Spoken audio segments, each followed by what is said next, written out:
That was right. a very good intro, IP. They're very good. All right. Hello, everybody, and welcome. This is the Apostate Prophet. I hope everybody's having a fantastic day. I tried today for the first time to also stream simultaneously on Twitter, also known as X. Had to point that out because most people don't know. Did it work? And I think it works. I think it works. It's kind of weird. I never did this before. I know IP does it all the time. You just go How would I find it on Twitter? You just go on my page and find it. It's there. Yep, you're streaming. We're good. That's cool. That's cool. All right. So, whoa, hey, you're on Twitter, dude. Yeah, I am. So, today I want to take some time and get through a topic that I went back and forth on with Kim Iversen, and so did Michael Jones. Hang on. When you say you went back and forth on this issue, you're like, maybe Jesus wasn't a Jew. Oh, no, I think he was. No. Kim's making a valid point. I changed my position. Something like that?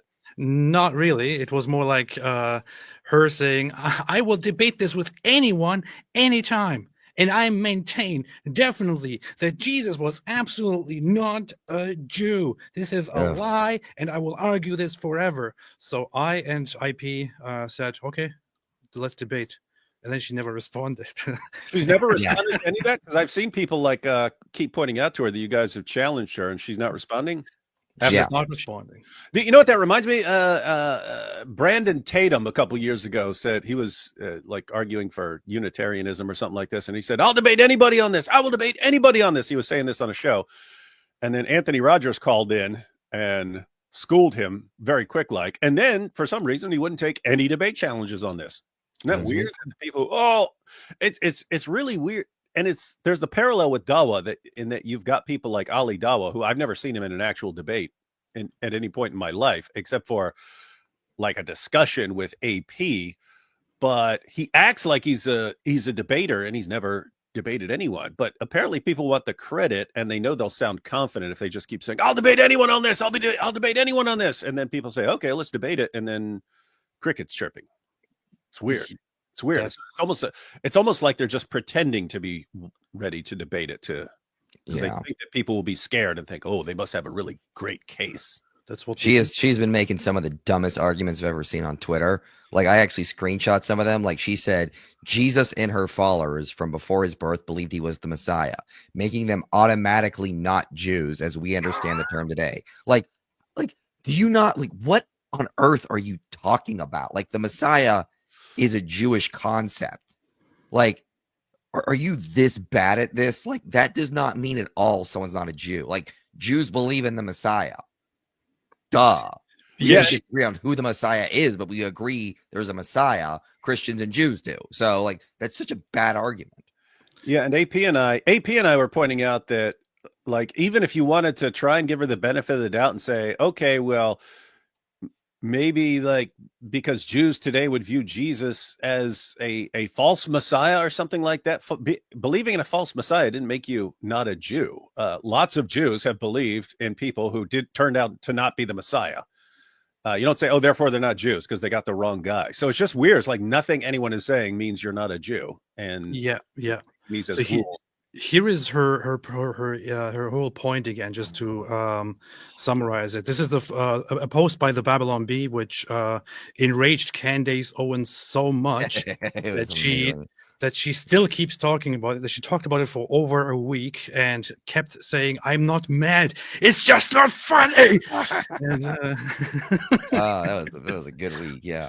The post is Candace Owens horrified to learn Christmas was started by birth of a Jew. And Kim Iversen responded, "LOL, this is funny, but Jesus wasn't a Jew, contrary to popular belief." So clear-cut, wasn't a Jew. The idea he was a Jew only came around after the Holocaust. Look it up. First off, whenever somebody says "look it up," it's something. It's just really, really dumb, really dumb. And By the way, hey, Pete, this is a version of the 99-1 rule. If you say, look it up, and 99% of people are going to go, oh, well, if the person is confident enough to say, look it up, the evidence must actually be there. Therefore, I don't need to look it up. I know it's there. Yeah, you can see here one claim that she makes, which she will change very, very quickly. She says the idea that he was a Jew only came around after the Holocaust. Now, anybody who actually knows their Bible or the history of any of this knows that this is complete nonsense. However, this is her initial argument here. It's completely stupid, but this is firmly her argument. He was what we today call a Christian. Christianity is the sect of Judaism. Look, it doesn't even make sense. The sect of Judaism that believes the Messiah, Jesus, already showed up. Jesus and his followers from before his birth believed he was the Messiah, making them automatically not Jews as we understand the term today. This is so stupid. First, she says that he wasn't a Jew. Then she says that he was part of a Jewish sect, which would make him a Jew. Then then she claims that because Christians believe that the Messiah already showed up, this automatically means that they are not Jews. This is completely made up. There is no such definition. There are lots of Jews, lots of respected Jews in history who believed a Messiah already showed up or the Messiah is already here. Lots of respected scholars. I mentioned some Rabbi Akiva. He's one of the most respected sages of early rabbinic Judaism. He believed that Bar Kokhba, so during the Bar Kokhba revolt in the 2nd century, he believed that the Bar Kokhba is definitely the Messiah, and he will lead the Jews to their salvation. He will reestablish the kingdom and so on. And people rebuked him on that. However, nobody said that he is, because of this, no longer a Jew. They later on said that he was completely wrong, but nobody said he's not a Jew. He is still a very, very much respected sage of rabbinic Judaism. This just shows how stupid she is. She's not thinking; she's just making things up that sound, I guess, okay in her head, and she's just going with it. And like in a gropers. Yeah, it's the silliest nonsense ever that I've ever had to address. I mean, like, this is on the level of flat earthism, like what we're talking about here. Like, denying Jesus is a Jew. Find me one historian that would agree with her. I can't. Like, even Jesus mythicists would be like, yeah, if he existed, he would have been a Jew. I mean, like, they obviously believe nonsense as well, but I mean, like, I can't find one historian who believes in an historical Jesus that would deny he was a Jew. What about the great historian Candace Owens? Oh. So then there's a community note here. There's a community. Oh wait, is this David? Apostle Paul, I am a Jew. Kim Iversen, LOL, stop lying, Paul. I know better than you because I have 225,000 followers on X, which means I'm super smart. Yeah, because she was arguing that any of his followers also therefore weren't Jews. And here's Paul saying, I'm a Jew. Yeah, this is Paul speaking after Jesus. After Jesus fulfilled his recorded mission and left. This is Paul speaking and saying, I am a Jew. Huh. Strange. Yes. That's not supposed to happen. That's not supposed to happen. That doesn't make sense. So here is the community note that said Jesus was a Jew by birth, heritage, and practice. He called himself a Jew. So did Paul, with scholarly articles and Bible passages. Of course, I challenged her. She then followed up on this and said, I will debate this with anyone, anytime. Jesus wasn't a Jew by today's definition of Jew. Now she's suddenly changing, moving the goalpost. Well, one second though, because that's when she says today's definition of Jew, you could define Jew in a number of ways, right? You could define Jew by belief. You could define it by a certain sort of Jew, like rabbinic Judaism or something like this. You can be talking about biologically, like your DNA. You go back to the tribes of Jews or something like that. You could use this a lot. And when someone says a Jew by today's definition, and there are multiple definitions, you're usually about to get some equivocation. That's you. Yeah. So Yeah. that's usually a sign that someone's about to start equivocating. Well, that's the thing, is she doesn't seem to understand the word Jew has multiple definitions. So in her video that she posted, she's going over, she's like, well, Jew can't mean religious Jew because we have people who identify as Jew that are atheists. And then but Jew can't mean ethnicity because we have people from Iran or Persia that identify as Jew. And I'm like, are you really this bad? Like, she'll use like criteria to dismiss one definition and not realize that the term Jew has multiple definitions. One of the definitions is Israelite. Jesus is an Israelite. That's not controversial. He's a descendant of the tribe of Judah, as Hebrews says. Like, I can't even fathom how bad she is at this. Like, Look at this. Here is just an example of how stupid this is. Here's Rabbi Brian Samuel says, Hebrews 7:14, for it is evident that our Lord was descended from Judah. John 4:9, so the Samaritan woman said to him, how is it that you, though you are a Jew, are asking me for a drink? Shall I go on? Her response to this is a modern translation. The original text doesn't use the word Jew. The word didn't exist at the time of writing.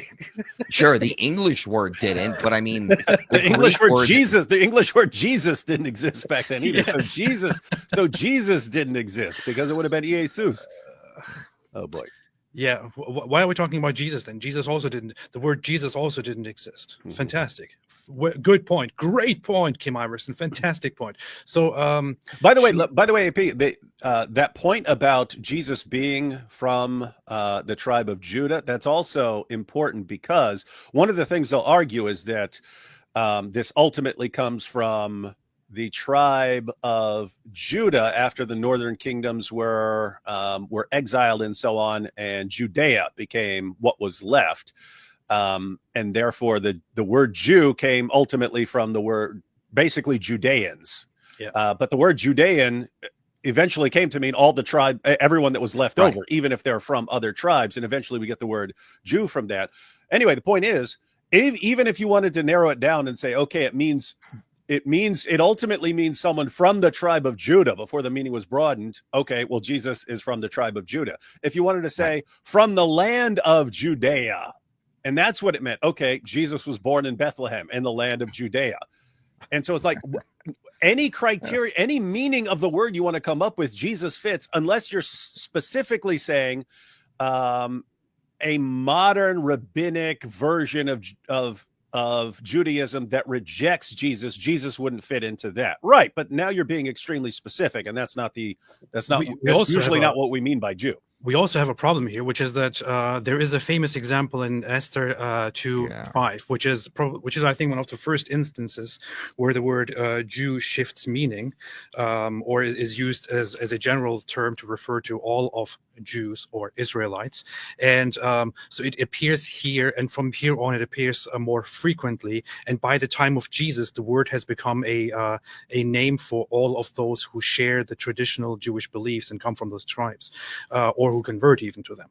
So here is Esther 2:5. It says, now there was in the citadel of Susa a Jew, a Yehudi, of the tribe of Benjamin. So this is after it had started broadening to include anyone who's left over. Any Israelites who are left over at that point are just being called Jews. Yes, of the tribe of Benjamin, named Mordecai, son of Jair. So this is referring to Mordecai here of the tribe of Benjamin as a Jew, as a Yehudi, which is the very same word that we are talking about. Yehudi in Aramaic, I think,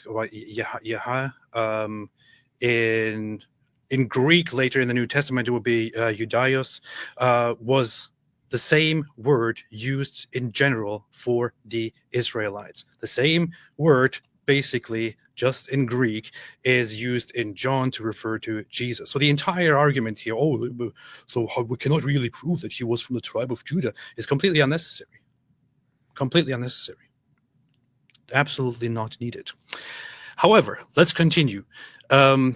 Then she shared a post by some Jennifer something who was like, actually, the word Jesus, the word Jew was never used for Jesus in the Bible translations until 1777. She shared that, which is completely in contradiction with her original claim that it came around after the Holocaust. The post has become private in the meantime. This person made their profile private, and that happened. I don't want to say it's because of me, but it happened. No, I just looked at what she said exactly in that, but someone said every word is incorrect. Someone said that everything she said is incorrect. But I made a response to the thing that she posted here, in which I showed that it's clearly not true that the first instance of Jesus being referred to as a Jew in Bible translations occurred sometime after the 1700s or anything like that. I went back to, in fact, let me do that right now, to the John Wycliffe translation from 1382. From 1382. That's what I went to. Well, now she'll just shift and be like, you see, it didn't show up until the 1300s. We have no evidence that it existed before then. So here, in fact, let me bring this up here. So the John Wycliffe Bible is the first, I think is the first complete translation of the New Testament into English, 1382. These were a sect that was considered heretical. They were the Lollards, right? And so the followers of John Wycliffe translated the Bible, and here it is, 422 here. Ye worshipen that ye knowen not. We worshipen that we knowen. For health is of the Jews. Health means salvation or health of the Jews. 1382. Your accent is on point, by the way. I know, because it sounds much more like German than. You see, how did this get here? Did people time travel after the 1700s? Israel has invented. They run the Large Hadron Collider, and they've been changing the past, like with Mandela effect stuff. And so they inserted this into the Wycliffe Bible using the Large Hadron Collider to make it say what they want. You see, Israel is so powerful. They just do everything they want. What are we going to do, guys? OMG. Oh, no. That's an actual conspiracy. People think that the Large Hadron Collider is like changing history. Like there was a guy on TikTok claiming the Large Hadron Collider changed his Bible. It's like, we live in stupid land. Therefore, the woman of Samaria says to him, when thou art a Jew. See? There it is again. This proves my point. It says Jew, not Jew.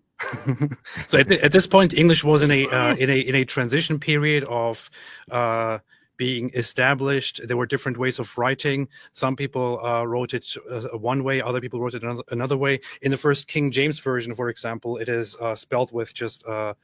I think Jesus is referred to as a Jew with an I instead of a J. That's it.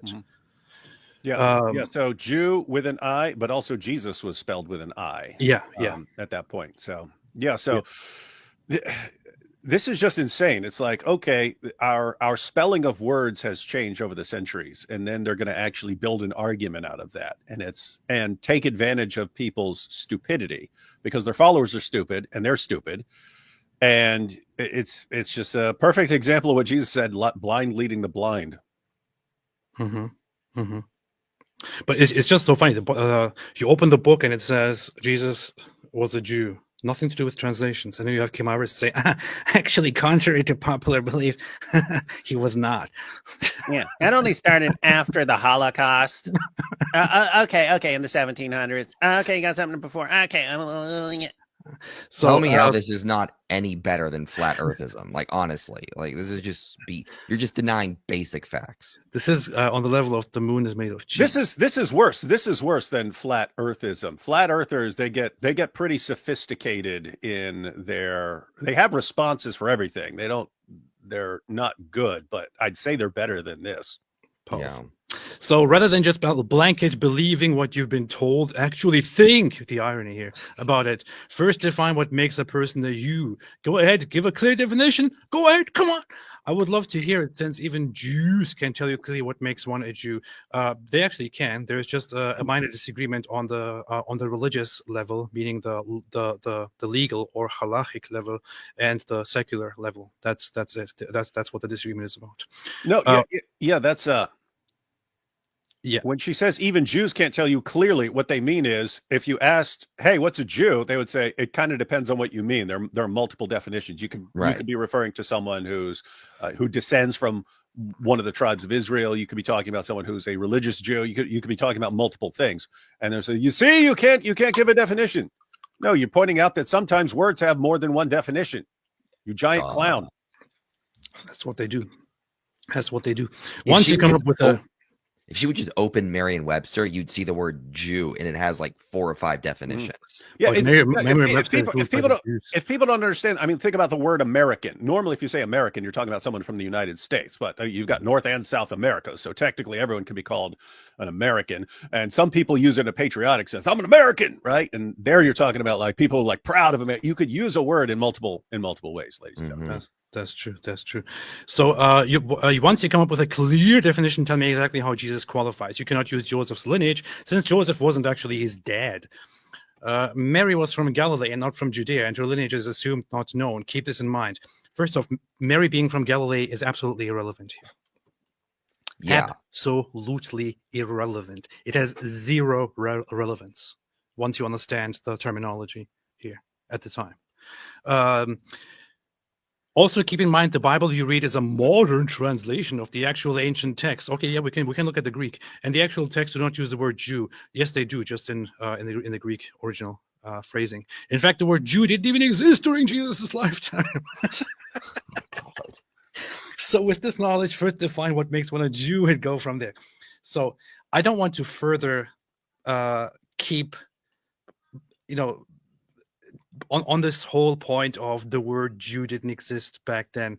I just want to make a very small comment on it, and then we want to move on to the video. Oh, I challenge her to a debate. I challenge Kim to a debate. Do you accept, Kim? She can't say that she didn't see it, or that she doesn't know about this, because the funny thing about Kim Iversen is that she has been following me for quite a long time. Oh, got him. And I also messaged her.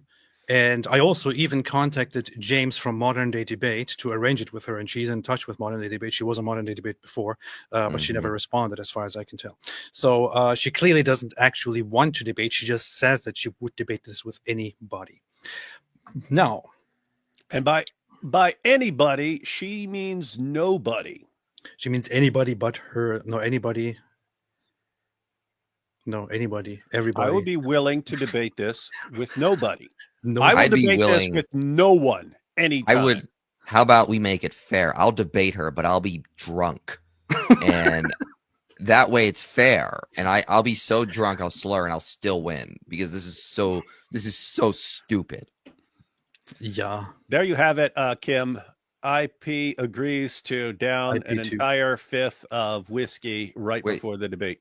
I will. It has to be Israeli whiskey, just to annoy her, because I got the whiskey from Tel Aviv here. So I'm gonna need a drink if we're gonna watch some of this really dumb video. Lone Wolf is at what day of waiting are you on now, AP? I stopped waiting. I eventually made a post saying I gave up, but I think it's been 8 days. Yeah, I made a post here. Look, I said I give up. 7 days ago, I challenged Kim to debate me about Jesus. Thousands of people have seen it. She hasn't seen it. I even had an organizer whom she knows contact her. She never responded. There you go. Kim Iversen is a fraud. So this was December 31. I gave up. Here's my Israeli whiskey to Kim. Wonderful. For her. All right. Let me see. I'm going to get this all situated here. I want to move on to this controversy. Now, so fun fact is I actually watched this live. This was on Rumble. This controversy? I watched this live as it was happening, and it was just very painful, and I made notes throughout it. But I thought if I have to watch it, then everybody else has to as well. Oh, it's funny. It's like now we have to deal with this controversy, which we created just recently by saying some of the stupidest stuff anyone's ever said in the history of humanity. And this caused a controversy because people jumped in to correct the stupidity of what we were saying. Yeah, you can do that anytime, Kim. You can always start a controversy by saying something ridiculously stupid. Now, I know you might not care about this, whether or not Jesus was a Jew. Now, I'm going to say Jesus was absolutely not a Jew, and I'm going to give you my reasoning for this. There's been a lot of debate around Christmas about Jesus being a Jew or Jesus being a Palestinian. There has been no debate. There has been no debate. She's the only one who's trying to make this really dumb argument. She's pretending like she's part of like some big like minority. Yeah, we've all been debating this. No, it's just you, Kim. You're the only one who's this bad. There has not been a debate. It's just you, Kim. You are making that stupid point. And despite everything, despite every source, scholarly source refuting you, you refuse to admit that you were just wrong. You apparently have such a big problem with this that you keep acting like this is a very, very big debate. The world is discussing this right now. No, it's just you.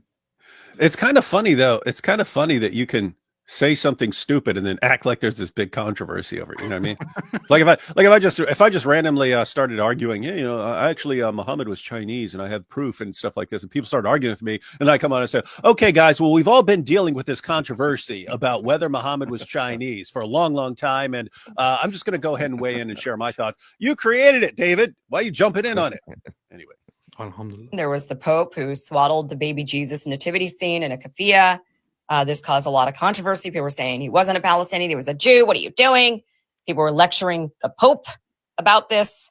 But let's have a conversation about whether or not Jesus was a Jew. This is a very funny thing she's saying. People were lecturing the Pope about this. I also made a tweet about this. I said, why in the world did these people who organized this put a keffiyeh there? Because I would be not as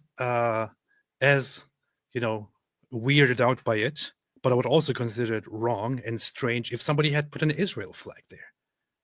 It's not just about the keffiyeh. Why are you bringing He is anti-Israel. Why are you bringing this? Why do you have to bring it into every single freaking thing?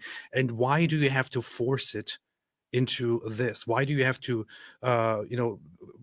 desecrate your religious ceremonies and aspects and memorials and whatever it is by bringing the keffiyeh into it, by bringing this conflict into it? Why do you have to do this nonsense? It's just so dumb. This has, and the pro-Palestine side has been so brutally exploiting Christianity and Jesus over making this idiotic point and saying, "Oh, he was a Palestinian." And when we respond, it's then, "Oh, why are you arguing about this?" Yeah, because the other side keeps milking this. Mm-hmm. And why this matters. Now, I am not going to go and make the case that he was a Palestinian. I'm not sure if he was or if he wasn't. I haven't really thought a lot about that. Whether or not I haven't really thought. Stop there. Stop there. I haven't really thought. Stop. I'm not sure he was a Palestinian or not. I haven't thought about it. Wow, man. I heard her say this live, and I thought, wow. I mean, if I was a listener and I had some self-respect, at this point, I would stop listening. Seriously, you don't really know. You haven't thought about it. And you want to lecture us now on whether Jesus was a Jew? But who was using the word Palestinian in the first century, Kim? No, I mean, like the closest you get is Philistine, which is sort of like Palestinian comes from that, but it's not the same as Jew. How many people were saying Jesus was a Philistine? So there's a very, very clear-cut response to this, which is that in the time of Jesus, nobody officially referred to the place that Jesus was in as Palestine or Philistine or anything like that. People referred to it, or officially, the Roman Empire officially referred to it as Judea. It was the region was called Judea. There were Judea, Samaria, and Galilee, and the collective of these places were generally referred to by Jews as Israel, as the land of Israel, while the Romans officially called that place Judea. After the Bar Kokhba revolt in the 2nd century, the Romans made a direct effort to suppress the Jewish identity, to destroy the Jewish history and legacy in Jerusalem, and officially changed the name to Syria Palestina, based on the Greek designation of a western coast of the land, based on the early population of the Philistines, which at that point no longer existed. So this was purely a Roman attempt after Jesus's death, a century after Jesus's death, to rename the place and to eradicate any Jewishness about it. They gave it the name Palestina. Before that, nobody referred to that place officially as Palestine. Hey, AP. Hey, little side note here. But you have looking right now, you have 2,086 people watching on YouTube and 1,542 people watching. Well, 1,560 now watching on X. So you have almost as many people watching on X as you watch. No, that's not what I mean. That's total views. So that's total people have looked on X. Well, I'm also looking up at how many people are watching, and it says 3,600. And so it says on the screen here, 3,600 people are watching in actual StreamYard, 3,649. So yeah, no, if 2,000 are watching on YouTube, that's leaving 1,600 watching somewhere else. No, because StreamYard gets the info from X wrong. It takes in just total views and assumes they're all current viewers. Yeah. I don't care. I'll just ignore that knowledge and say that this is currently watching. Yeah, so, you don't know how many people are watching over there. You don't need to think. Kim doesn't think about this stuff. You don't need to think. Just do what you feel. You know. I haven't really thought about it. Say he was clearly treated like one, considering he was killed. So that. Wait, anyone who's killed is treated like a Palestinian. Yes. Is that what we're going? Yes. Caesar was a Palestinian as well. Yeah, totally. Martin Luther King died like a Palestinian. Was very Palestinian-esque, I would say. But I'm not here to have the conversation or the debate about whether or not Jesus was a Palestinian. I'm going to focus specifically on whether or not Jesus was a Jew. And this is a conversation that is very specific for Christians and some Jews. But this is mostly aimed at the Christian community. So if you are a Muslim, for example, or an atheist at this point, this still is a conversation for you, and I'll tell you why it should still matter to you. But it is understandable to me why Jews would claim Jesus is a Jew. It's understandable that they would say he was a Jew and he was a heretic, and that's why other Jews persecuted him for claiming that he was the Messiah, and he wasn't. He was just a heretic. Wow, she's almost getting there. But she never actually gets there without understand. Like, this is the closest to her actually understanding what was going on. But she never actually understands it. She then completely jumps off the rails and goes into a ridiculous direction.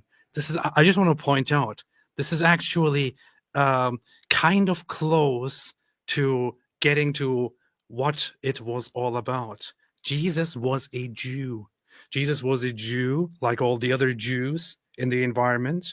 And as a Jew, who was also as a learned Jew, as a Jew who read the scripture, who knew the text and the teachings, who discussed with the other fellow Jews and preached to other fellow Jews and walked around with other fellow Jews, he was somebody who indicated on multiple occasions that he is divine and the Son of God, which caused great controversy. And based on that idea, not just because he was the Messiah, based on that idea, under Jewish law, by the claims and the laws that the Pharisaic Jews advocated for, they wanted to execute Jesus because he was a fellow Jew who made these claims. This is actually kind of you're almost getting there. Hey, let me just read just a quick passage along the lines of what you're pointing out. This is the end of Matthew chapter 4, talking about Jesus, what he was doing early on. Said, and he went throughout all Galilee, teaching in their synagogues and proclaiming the gospel of the kingdom and healing every disease and every affliction among the people. So his fame spread throughout all Syria. So it is spread as far as Syria. And they brought him all the sick, those afflicted with various diseases and pains, those oppressed by demons, those having seizures, paralytics, and he healed them. But interesting, went throughout all Galilee teaching in the synagogues. It's weird that they have this non-Jew teaching in all the synagogues. It's weird. And why do they have synagogues in Galilee, which they are supposed to have that only in Judea? So, And he was killed for it. He was executed for it. If you're a Muslim, you would say Jesus is a Muslim. I am specifically aiming this at the Christian community who continues to believe that Jesus was a Jew.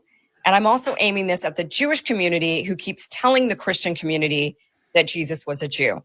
Now, why this matters. There is an entire nation murdering people right now for not being Jews in order to create a Jewish nation. Stop. Wait, that's why they're killing them? They're saying, hey. So I saw her argue this before in posts, but this is so ridiculously absurd. I mean, nobody who has a slight understanding of the conflict would sit here and argue such a ridiculously stupid thing. What a completely retarded moron are you, Kim? Mm-hmm. Is that really why Israel is slaughtering people because they are not Jews and because they want to establish a Jewish state?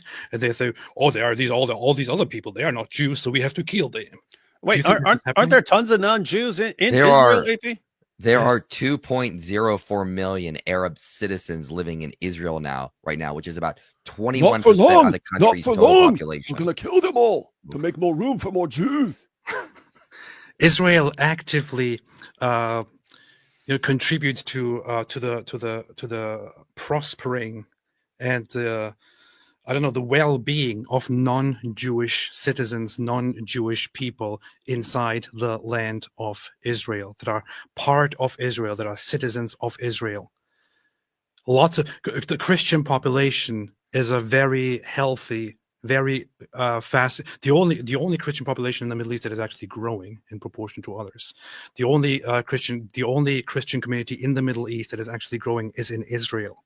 Israel takes care of non-Jewish people. They don't kill people for not being Jewish. This is not what's happening. If you actually want to break it down to that, the other side, especially the Islamists, the other side are the ones who keep this conflict alive and going, because the other side are the ones who cannot accept the idea that Jews can independently be in charge and have a state here. This land is Islamic land. It belongs to us. How dare these Jews establish their sovereignty here? We have to fight them. We will never give up our land. We will kill them eventually, and so on. This is what the conflict is about. Israel tried to make peace with the other side forever and never ever had an open or secret policy of killing non-Jews. This is so stupid.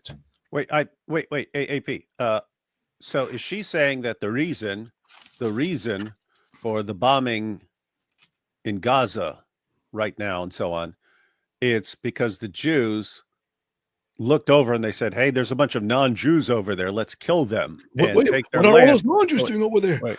So that's the reason, and it's not because there was this huge attack and then there's took a bunch of hostages, and then Israel demands the surrender of Hamas and demands to get their hostages back, and they're going to continue with a war until those things happen. It's not because of that. It's just, hey, they saw, hey, there's some non-Jews over there. Yeah. That's weird.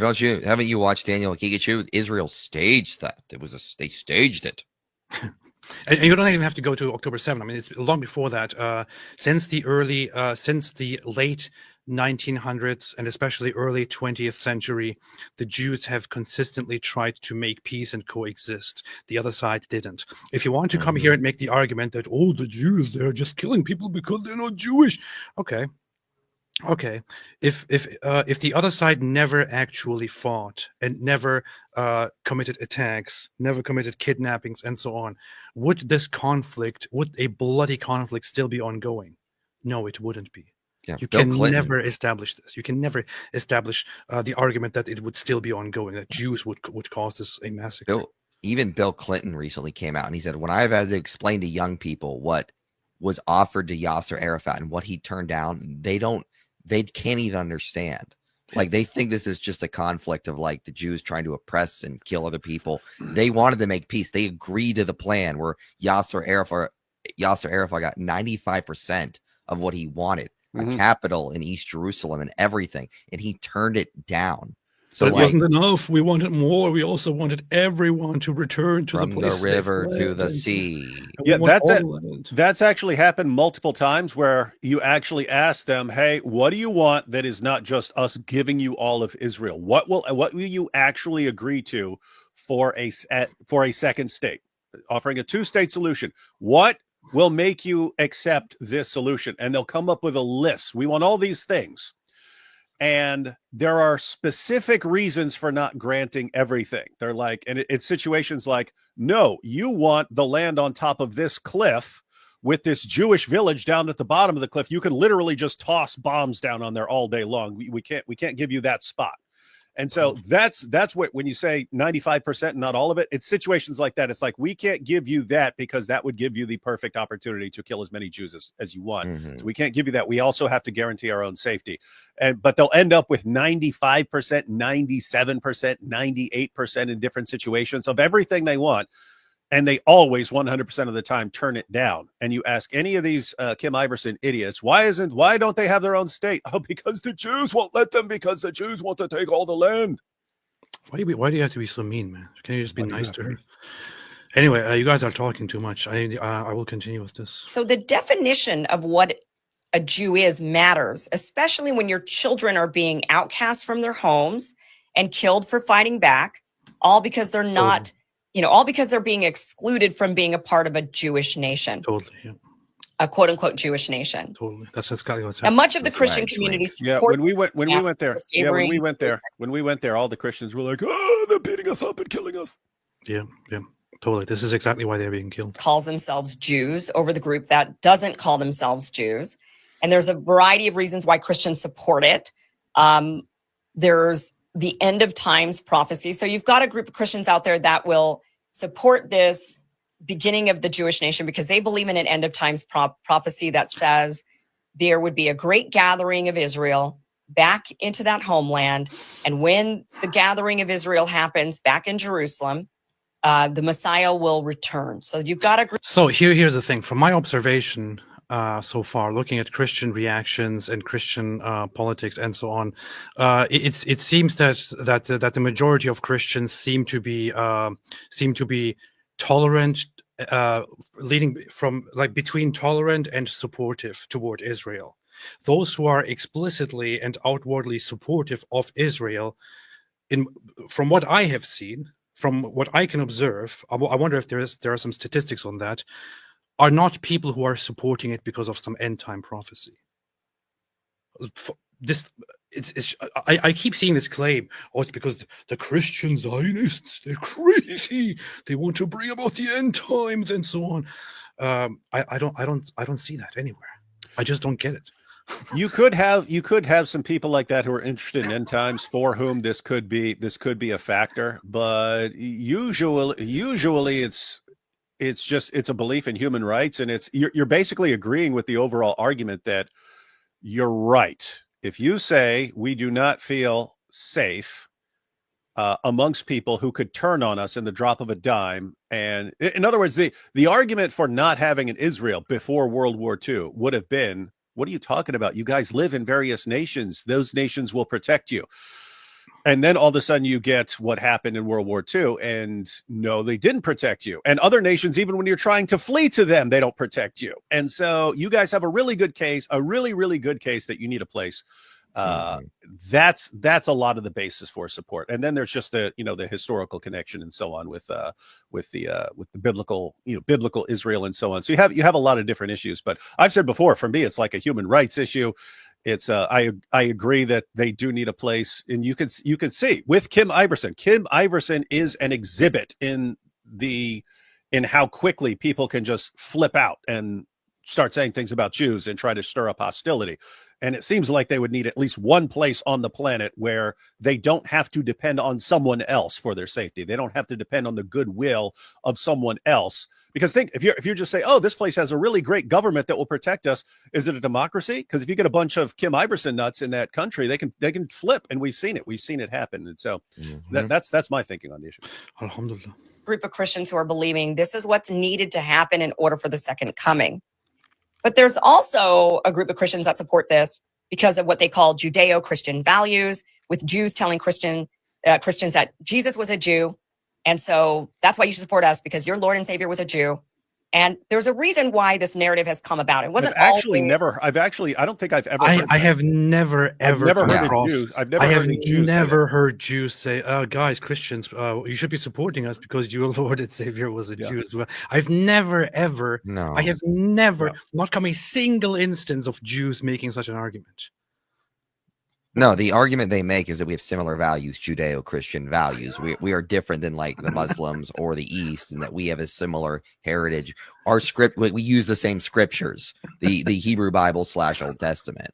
That's hey, we have similar values, we have similar goals. We don't agree on everything, obviously, but that's the main argument. It's never like, oh yeah, your Messiah is a Jew, therefore agree with us. Kim, bring me one instance. Give me one instance of any known Jew going out there and arguing, Christians, why you should support us. You should support us because Jesus was a Jew. You should support. I have never encountered a single such thing. Also, she makes it look like it is Jews who are actively telling people Jews who are doing this. that Jesus was a Jew. Jews are not doing this. It is Christians themselves who have established this, and it is people like you who are countering this basic fact. People are responding to it. No, it's more like we're saying Jesus was a Jew specifically because people like her are saying that he wasn't. Yes, right? It would never cross my mind that I need to. Hey guys, did you know Jesus was a Jew?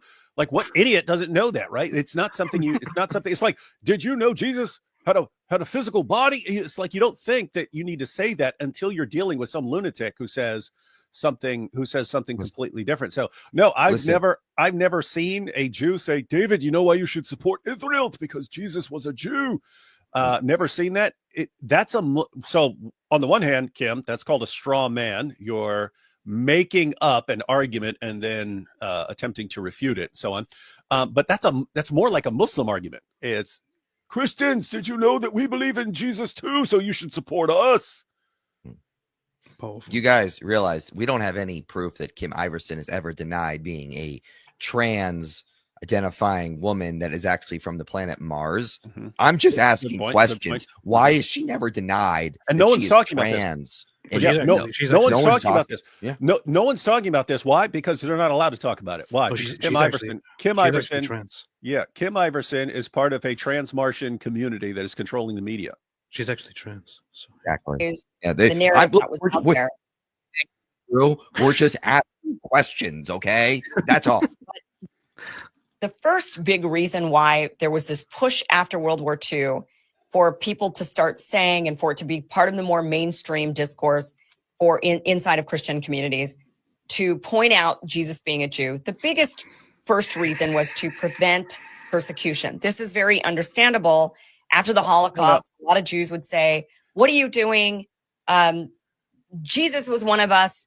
Have you ever heard that? I've never heard any of this. Right? So please, Kim. Please, Kim is completely making up history. Making up all of history. Please tell me what exactly you base this on. I actually sat down and thought, wait a minute, did I miss something? So I'm looking this up and I'm trying to find any attempts by Jewish organizations or others making this point. There is nobody, nothing. There is no move after the Holocaust toward arguing that Jesus was a Jew. There is no Jewish attempt after the Holocaust of saying Jesus was a Jew. Nothing like this happened. This is completely made up.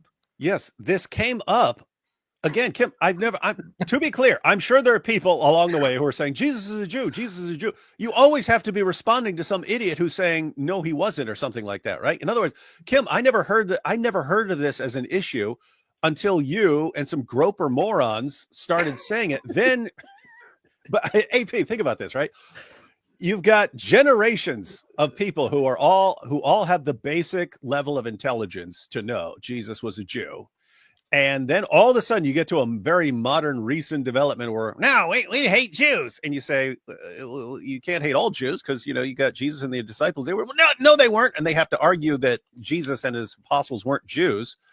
And then you actually respond and start giving evidence. And they say, well, you see, what happened was the Jews, they understood that they really need to get our own country. And so they started pushing this after World War II. So they started saying, hey, the reason you should give us a country is because Jesus was a Jew. And that's why people started saying that Jesus is a Jew after World War II. I don't even know what to do. It's when you have people who can just make up anything they want, and it doesn't matter how demonstrably false it is, but their followers are so irretrievably stupid that they'll believe this nonsense. Oh, anything, it's a sad world, man. We got a lot of work to do, man. We got a lot of work to do. If anything, it was Nazis during World War II and prior arguing Jesus wasn't a Jew against the overwhelming consensus. And like Richard Steigman Gall talks about this in his book, The Holy Reich, is that some of the Nazi high command was pushing like a new form of Christianity, which is just some sort of neo-Marcion nonsense. They called it positive Christianity. Yeah. And that part of that ideology was there was no atonement. They reject the Old Testament. Jesus was a martyr for the white Aryan cause, and he wasn't a Jew. And they're pushing against Catholics and Protestants who are saying he obviously was. I mean, this is just nonsense. So they had to build up this whole, like, house of cards that he wasn't a Jew, reinvent Christian theology that was just blatant heresy.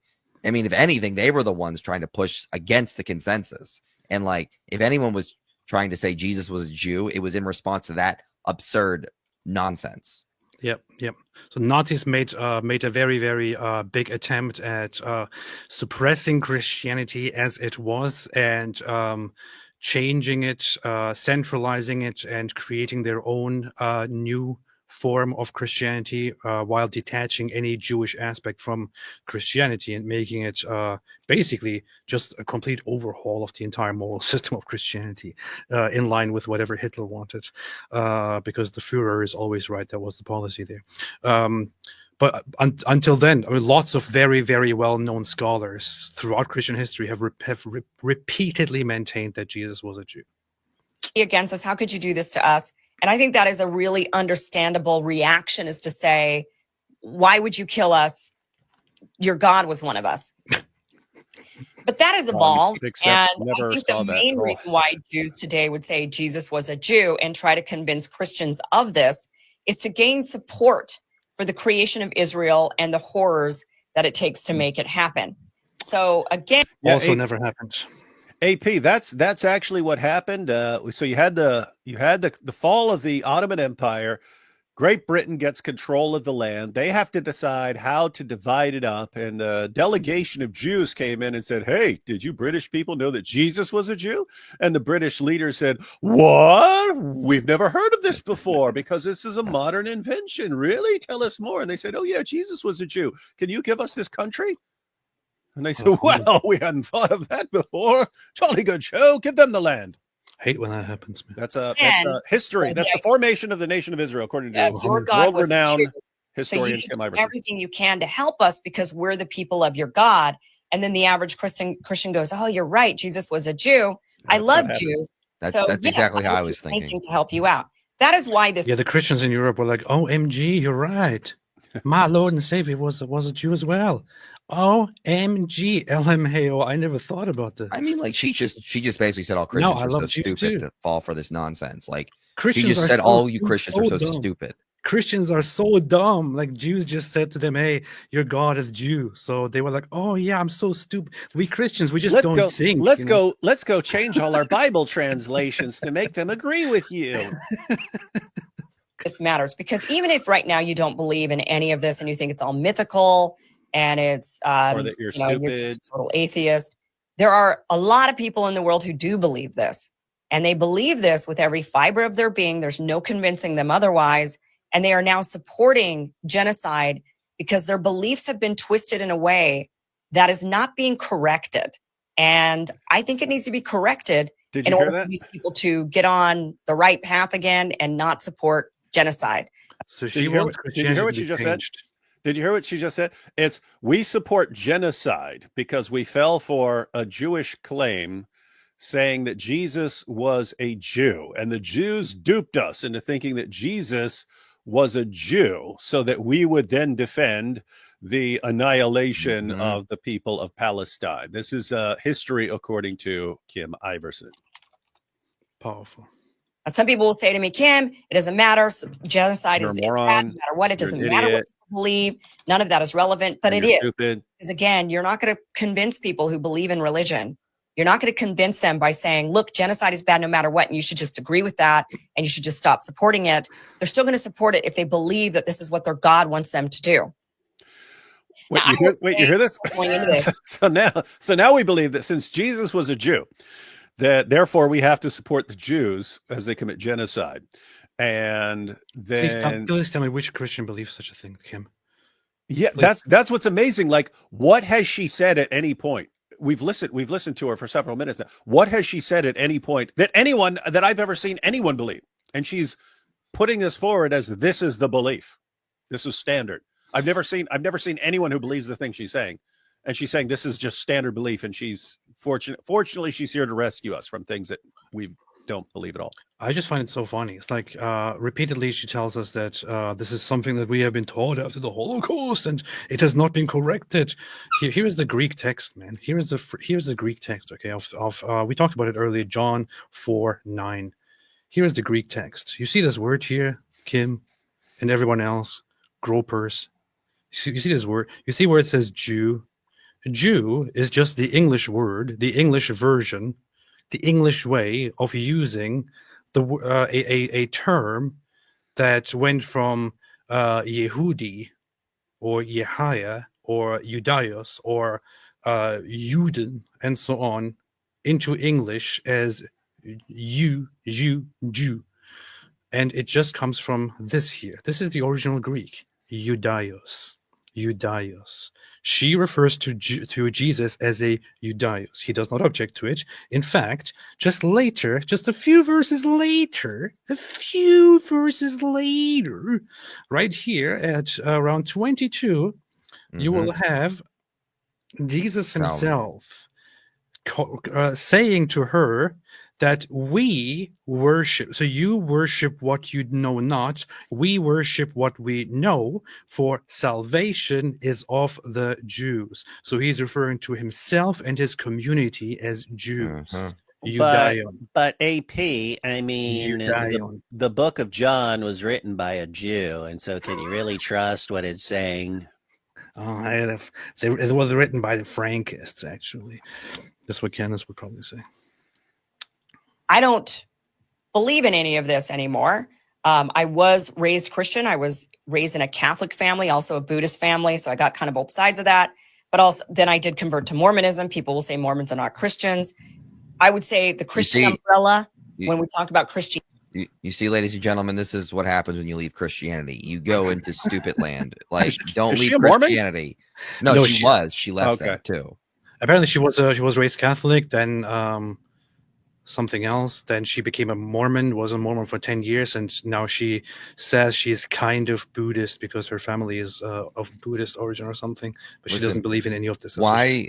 Why has Kim not denied she is 3 raccoons in a dress with a human mask on? I'm just asking questions, okay? Why is she not denied? No one's allowed to talk about it. No one's allowed to talk about this. No one's allowed to talk about it. That's weird. Does she have some sort of power over the media with her raccoon army? I'm just asking questions.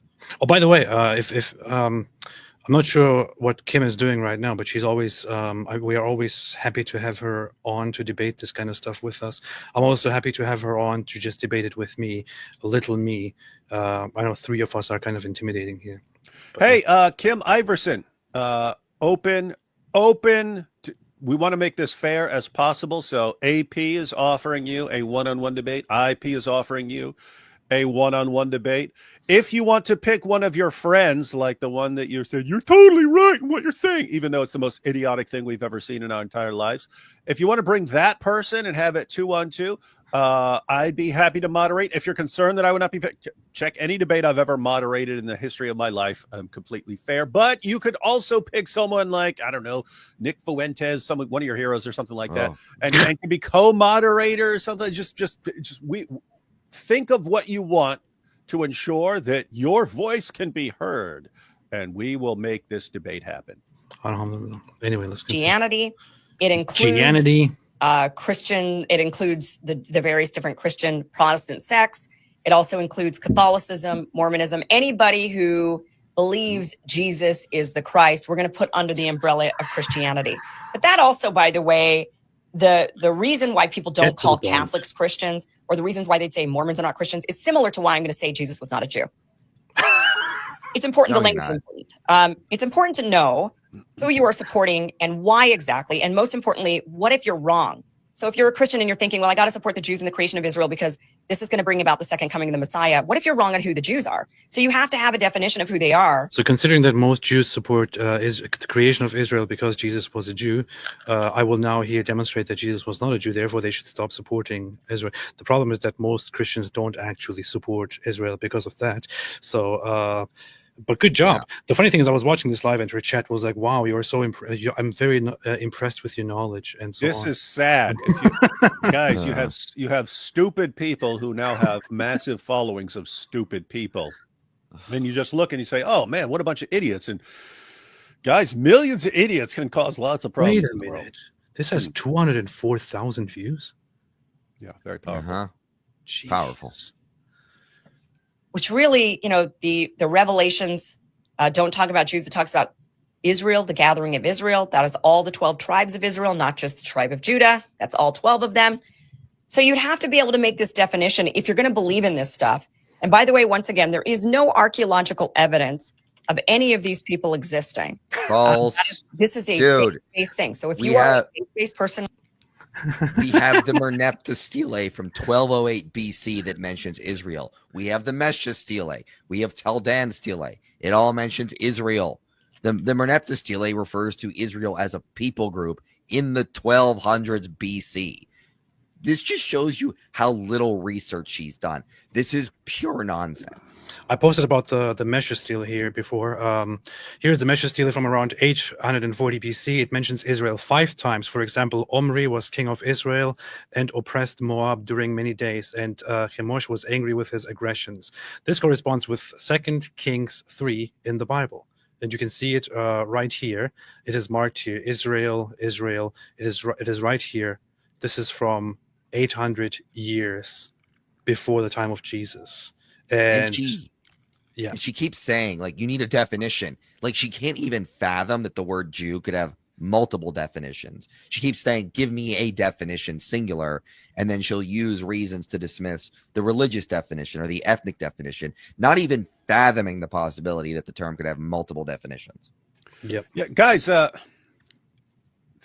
everyone who's watching, if you don't see the problem, think if you said, give me a definition of the word park. Give me a definition of the word park. And you say, okay, it's where you put a car somewhere. Oh, really? Then why is that thing over there with the swing set called a park? Oh, yeah, you see? Wow, it doesn't make any sense. Wow, you can't even give me a definition. You can't even give me a definition. Oh, boy, my goodness. It's so ridiculous. So ridiculous.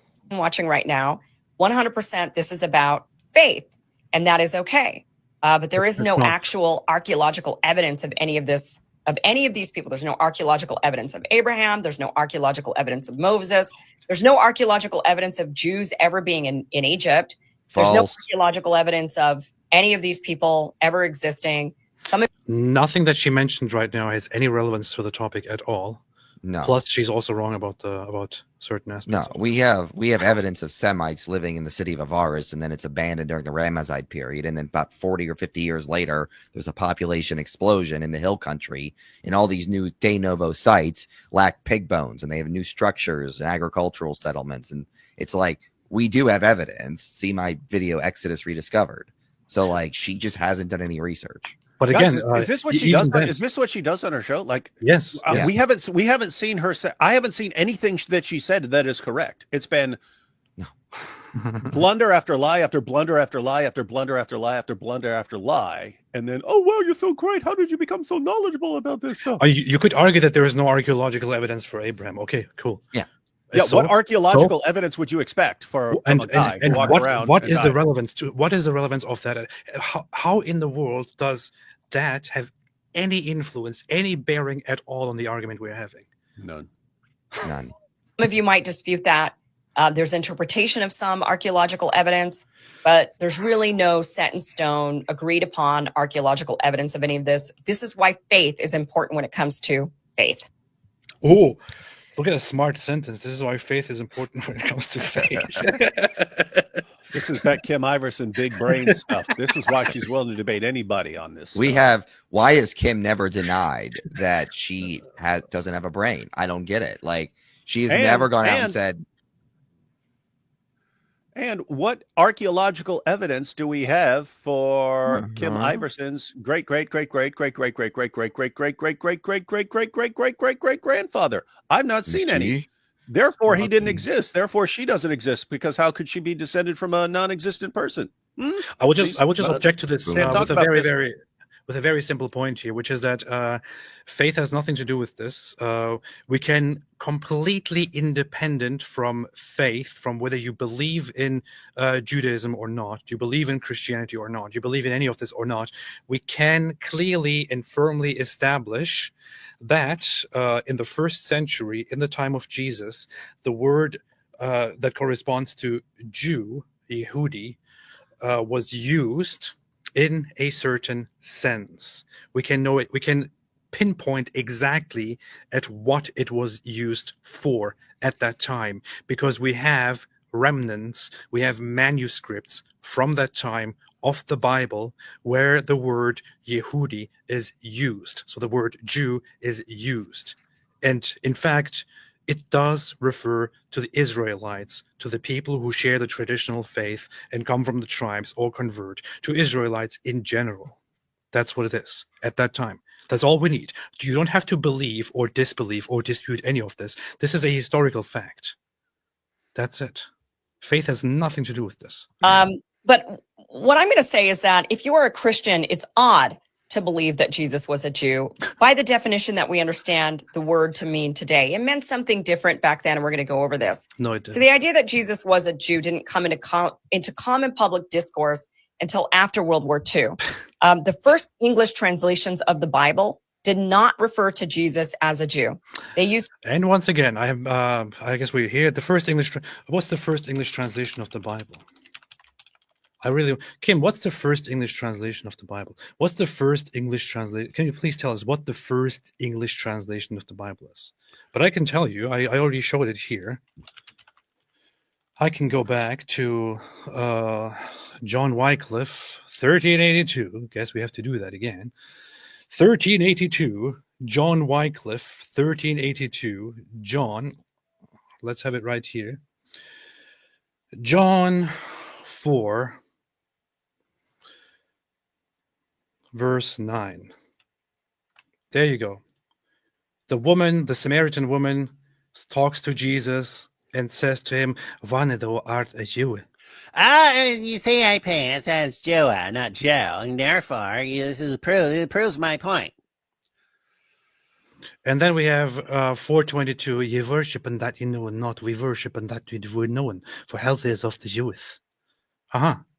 Where did this come from, Kim? World War II. The Wycliffe Bible came after World War II, after the Jews started saying, hey, you need to support us when we want to genocide everyone in the world, and therefore you should support us, because did you know that your savior was a Jew? Oh, look, I just Googled it, like quick information. Thank you, Search Labs. Thank you, Google Search Labs.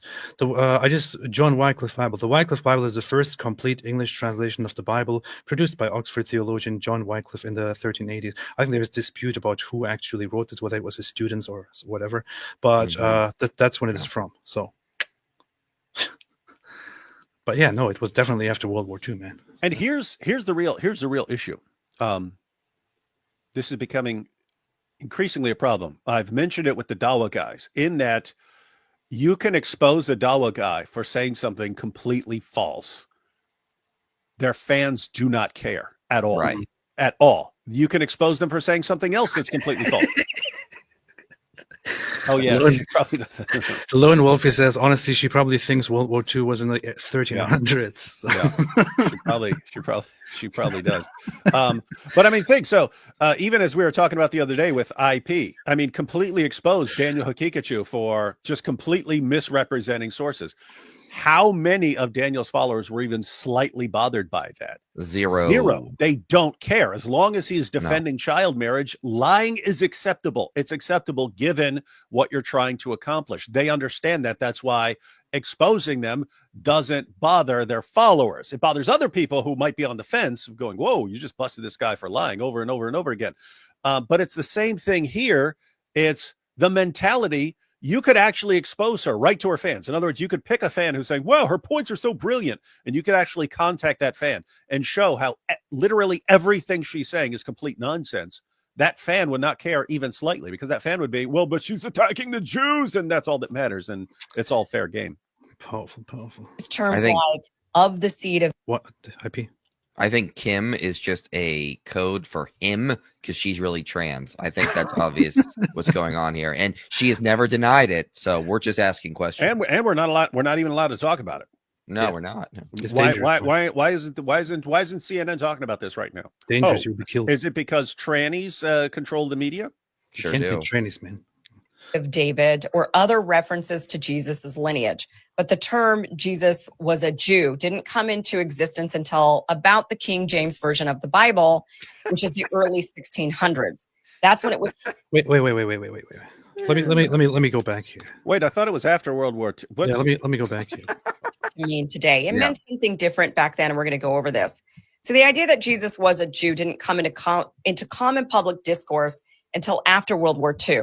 The first English translations of the Bible. No, it didn't come into common issue until now because stupid people like you were saying stuff. Of the seed of David or other references to Jesus's lineage. But the term Jesus was a Jew didn't come into existence until about the King James Version of the Bible, which is the early. First, she says that that the idea that Jesus was a Jew did not come into common public discourse until after World War II. Yeah, how many people read the King James Bible? Completely wrong. Completely wrong. Number two, she says that the idea or the notion that Jesus was a Jew came about around the time of the King James Version of the Bible. That is also false. Both of these points are false. Plus, if it was in the King James Version of the Bible, don't you think this would be a very, very commonly known thing among English-speaking Christians? Yeah, since that was the go-to version up until like towards the end of the 20th century. That's what people were using for centuries as their main Bible. And so, guys, think about it. This is so insanely stupid. This didn't become an issue till after World War II. Didn't really become an issue until now, as far as needing to argue it, because now is when you have enough stupid people that we actually need to respond to this. But then you say, hey, no, this just happened at the King James. No, AP already showed the Wycliffe from the 1300s had it. And what are you talking about? You're talking about when like the modern form of the word, there's what the word represents. Like, again, Jesus, if you go to the King James, was spelled with an I, Jesus, right? Mm-hmm. What's that mean? Does that mean that Jesus didn't come into existence until they started using the letter J? No, you're just talking about the form of words, and the spelling of words changes over time. It's what those words refer to. Powerful. Man. And stupid. the funny thing is that she's also talking about this whole thing as if as if all Christians are English speakers and depend on the King James Version. On the one hand, she's arguing that Christians are supporting Israel because of these notions that came up, and then she's making it look like this started around this started with the King James Version. Christians around the world didn't depend on the King James Version of the Bible. Germans had Bible translations. Yeah, Luther had Bible translations long before that. So. 1600s.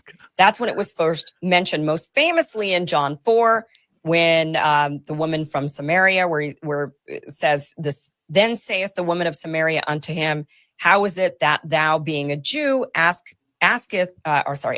drink of me, which am a woman of Samaria, for the Jews have no dealings with Samaritans. It was also brought up in John 18:35 when Pilate answered, am I a Jew, thine own nation, and the chief priests have delivered thee unto me? What hast thou done? When Jesus was brought before Pontius Pilate, and Pilate is basically saying, why am I here dealing with Jewish things? I'm not the Jew judge. Like, why am I being told I have to deal with what's this? What's going on? So that is the references to Jesus being a Jew. No, Okay. there's more. But here's the thing. And we're going to go over the common arguments in favor and then my responses to them. So, But the first step is we have to define what is a Jew, and we have to understand the biblical translations of Jew. So first of all, is being a Jew a religion? And this is just defining what is a Jew is, I think, it's extremely important to the people who are being massacred right now. There's a big group of people saying, we're the Jews, you're not Jews. We're able to kick you off this land. This is our land. God promised it to us, right? So nobody says that, Kim. Nobody says that. And even if she was right, this is just an appeal to emotion. She's very fallacious. She doesn't understand how logic works. Like, none of this, the current conflict has nothing to do with a basic understanding of how many definitions the word Jew has. Hey, AP.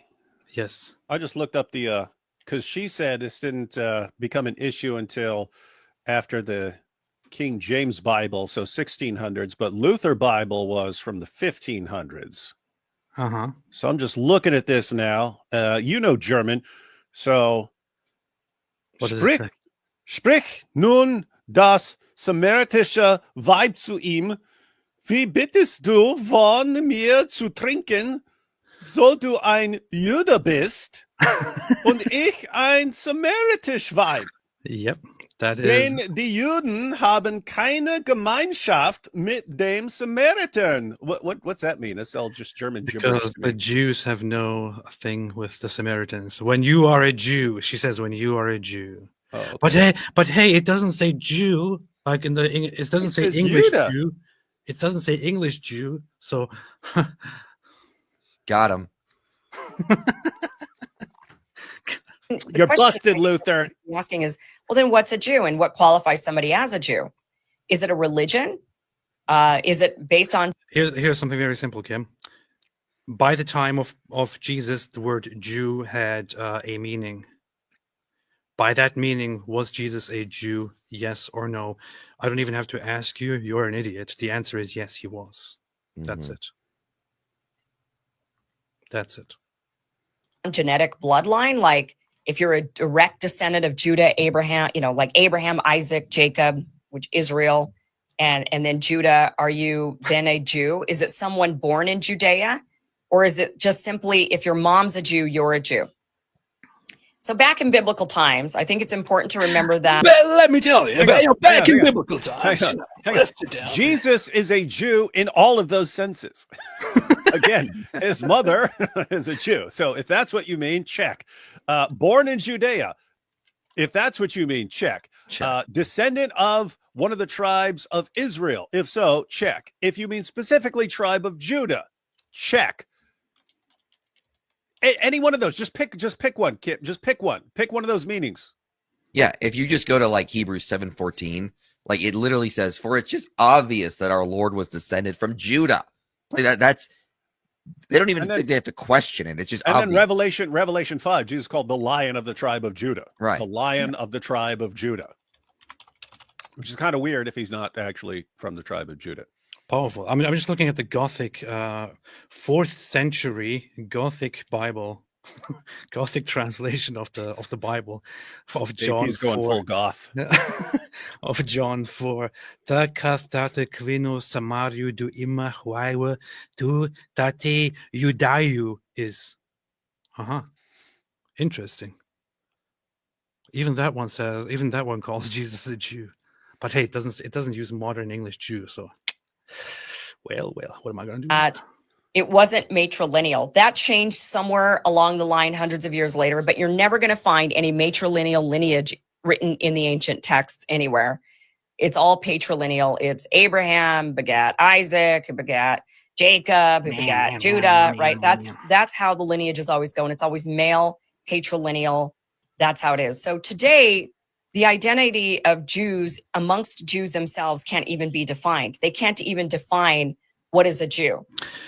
Jesus They was a Jew. can. They can. It's just you have multiple definitions because you can mean different things. You can mean when you say is someone a Jew, you can mean are they practicing the religion, or are they practicing a specific version of the religion? You could mean someone who descends from one of the tribes. You could mean multiple things. It's like, are you insisting that a word can only have one meaning, and if it can be used in multiple senses, that therefore it has no meaning and you can't use it? If so, then the great philosopher of language, Kim Iversen, would be laughed out of any room on the planet if she tried to bring this up in a classroom.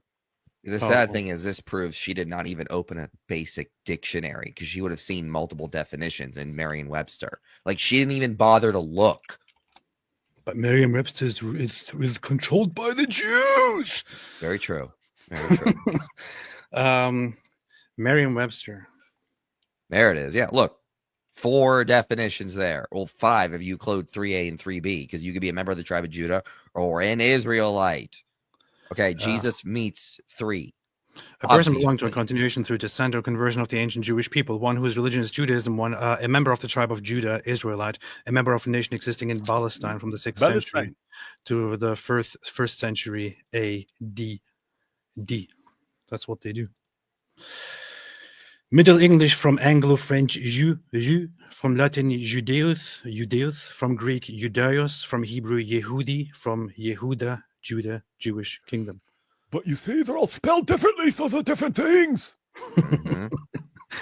First known use of the word Jew is in the 13th century, around a century before the John Wycliffe translation, which I earlier showed. So this is the crux of the issue. How can you say Jesus was a Jew when you can't define what is a Jew, even today? Easy, we can define it. Easy. We can go definition by definition and say he's a Jew according to this meaning, according to this meaning, according to this meaning. Well, it's not explicitly religious, because there's a lot of Jews today who are totally secular. They don't believe in religion at all. So completely irrelevant. Yeah. I mean, like, this is what I mean. Like, when she's like trying to debunk the idea you can define Jew in terms of religiosity, she'll just use criteria for another definition. Well, there's atheist Jews. How can they identify as a Jew? Yeah. They're defining as an ethnic Jew. They're not identifying as a religious Jew.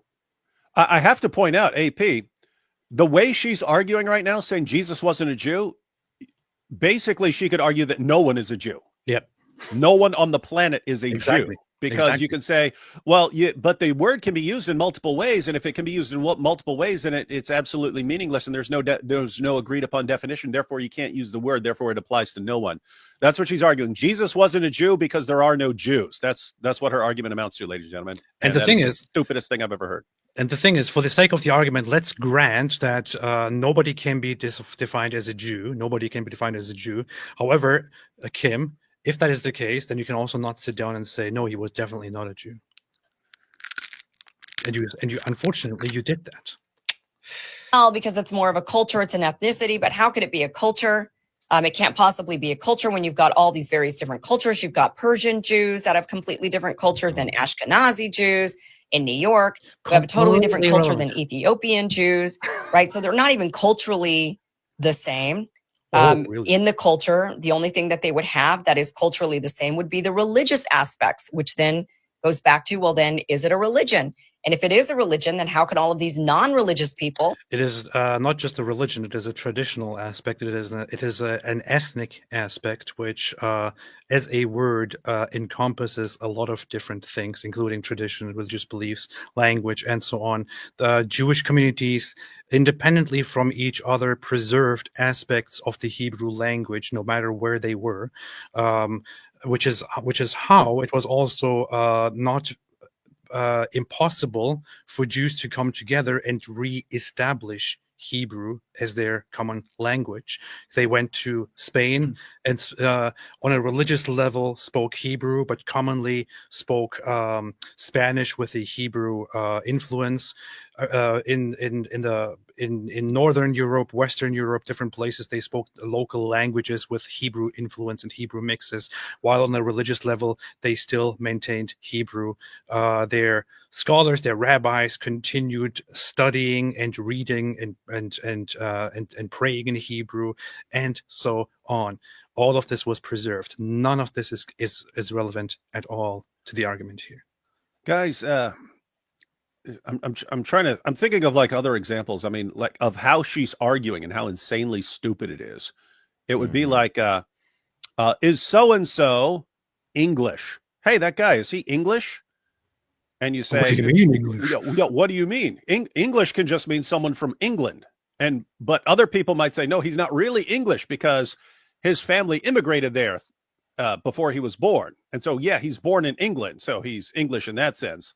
But he's not English in terms of ethnicity that can trace its way back. But then she could say, but wait a minute. I thought English is a language.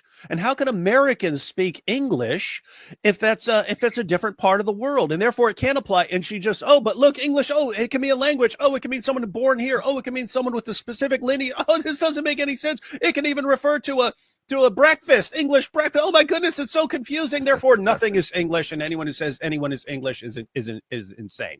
That's what that's how she's arguing, guys. And it's really, really, really stupid. Extremely stupid. And if you follow that nonsense, you are also stupid, only you're stupider than her because she's at least getting paid for it. Are we talking with stupiders? Yeah. Stupiders claim to be. Anyway, let me check a few super chats here. Is AP still a Destiny fan after all that happened? What do you mean, what happened? And what Destiny fan? I'm not sure what you're talking about. Mohammed Didi, you like my new name and profile pic? Yes, I do. Next Nike, why are we not allowed to talk about the Raelian Eskimos being behind everything? Just asking questions. I'll debate anyone on this. English Who Dad says Einen Öle. Yes. Steve McLovin, he was Muslim, you see. And that's how by the way, that's how Muslims would actually argue. They would say, look, even the Christians can't agree on whether Jesus was a Jew because he was a Muslim, you see. Yes. I am going through puberty. My voice is finally deepened. It's over. Game over, atheists. Muhammad, did he ever listen to Palestina Lied? It's an old German song. Yes, I have heard of it. I know it. The funny thing is, the early Nazis also had the ambition of just deporting all the Jews, or many of them, to the Holy Land. But then it didn't work out. They thought, hey, we don't have to do that. We can just send them all to Poland and kill them. Easy. Apostate of Allah, Muhammad is a wee Irish leprechaun that dances the jig before entering the tent Al-Kalbi is in. Muhammad also lifts his leg when he hugs someone. This is very, very racist against Muhammad. God like Snake says, everyone OMG, H1B, OMG, Islamic terrorism. Me is Richard Lynch of what defaultist, okay? I'm concerned about his well-being. Who's that? Who is Rudyard Lynch of what the furthest? Look it up. I think I've seen him. Okay. I think I've spoken with him before. Made in Canada Productions. How is it genocide if Balazadine's parents consented? Nick Fuentes. Hey, Nick Fuentes, what's up? Sure. This is someone pretending to be Nick Fuentes, which is a very, very bad thing to do. It's like pretending to be a piece of, human excrement. You're paid by the Jews, so how can we trust you Jews? And also, Mike Winger is the realest Christian, you Jews. We see which side Mike Winger fans are on. Alhamdulillah. Anyway, let's continue. Jews, if it's actually based on a religion. Based. Right? So then they say, well, just don't even ask these questions. Don't even bring it up. Obviously, a Jew is a Jew. You should just know what a Jew is. That's what we're told all the time. Literally no one says don't bring this up. Because they're not Jews. Don't you think if you brought that up to anyone, they would say Jew has multiple meanings. Let's go through the meanings and you tell me which one you're using right now. That's what it would be. It would never be, don't talk about it. Don't talk about it. Don't talk about it. It's like if you said, does this guy speak English? And you said, but English can mean someone from England. Oh my goodness. Don't talk about it. Don't talk about it. Don't talk about it. There are multiple meanings of the word. I think Kim is a secret Jew. She is playing as a double agent to make anti-Semites and Groypers look stupid. Look as stupid as possible. It's the only logical explanation how dumb this is. Look at this, man. Look at the Estonian Bible here. How it has been corrupted by the Jews. By the Jews. by the King James, by the Schofield Bible. Look, it says, "The seas utlub samarinine temale kuida sina olis jud. Kusted jua minul, kes ulim samarinine." Said you did. Huh. You See? They're everywhere. Yut. See? Yut. They're everywhere. See?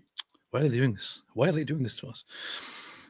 Made common knowledge and available to people to understand this so that people know whether or not they can be saved from your bombs. I mean, that would be like a nice thing to know. My God, shut up. What It's idiot. not a Why race, are you watching? I mean, I obviously, get why you because want to respond to this, You've but got this is so Jews in freaking Ethiopia stupid. who are black. You've got Jews and Ashkenazi Jews in New York and New Jersey. Well, the primary reason why I'm responding to Kim Iversen is that it's very low-hanging fruit, and I thought I'm kind of like, okay, do I really want to sit here and actually spend time studying and researching and responding to more knowledgeable and serious Or do you just want to individuals? point at someone and laugh and say, ha ha Yeah. ha, you don't? Yeah. Do I want to go to I a get that. proper I get that. restaurant, or do I want to just go to McDonald's? Yeah. So I would That's rather like go to McDonald's. that's like when we want to respond to Fareed. You know what I mean? Yeah. Yeah. It's like, exactly. okay, we don't feel like actually having to look anything up, so let's pull up a Fareed video. Exactly. Jersey who are totally white. You've got Russian Jews who are also really white. You've got Persian Jews. You've got Iraqi Jews, right? You've got them all over the place from different races. You've got Asian Jews. So these are not, so it's not a race. It's not a bloodline because you can convert into it. That's the same thing as what you just said. my But God. oh my God, just There's a couple of Yeah, reasons. think about what she's saying. She's saying since there is no one meaning of the word Jew, therefore there is no meaning to it. So it's like, again, it's like the word park. There's more than one meaning of the word park. It can mean something you do with a car. It can mean a place you take your kids to. But since there's no one, since there's one, and I mean, think about this. If someone said, "Hey, I'm going to park my car," well, I mean, a park, like a place with a merry-go-round and stuff like that, because that doesn't make any sense. See, you're not making any sense. Therefore, you're not parking your car. And oh, you're going to the park. Well, that doesn't make any sense because that's something you do with your car, and you don't even have a car. You're walking on it. See, you're not making any sense. See, there is no such thing as a park, ladies and gentlemen. There's no such thing as the word park. That's what she's arguing. It is the stupidest thing. You're like, how could anyone even be arguing this? Like, how can anyone be stupid enough to actually be taking this position? That's what she's doing. And it's just popular because, well, she's saying her conclusion is Jesus wasn't a Jew because there's no meaning to the word Jew. The thing is, I also know that some Korean people have the name park. So how can we then refer to a park as a park when it is obviously also a name among Koreans? But one of them is you can convert into Judaism.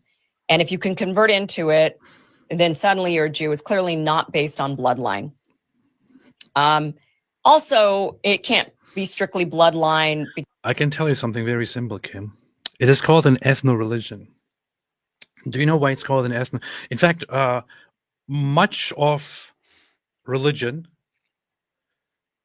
outside of Christianity and Islam, for example, was generally not seen in quite the same. Judaism and many other religions were historically not seen in quite the same way as a community as Christianity and Islam are, for example. You said not seen. Because Christianity and Islam are proselytizing religions, they are not restricted to a certain community that just preserves and continues it. In Hinduism, which is also a very large religion, you have a similar aspect, an aspect that is similar to Judaism, for example, where it generally goes together with a certain tradition. Whether now people are born into it or out of it, or people join it or not, does not really make much of a difference. You can generally identify Hinduism in history with a certain population.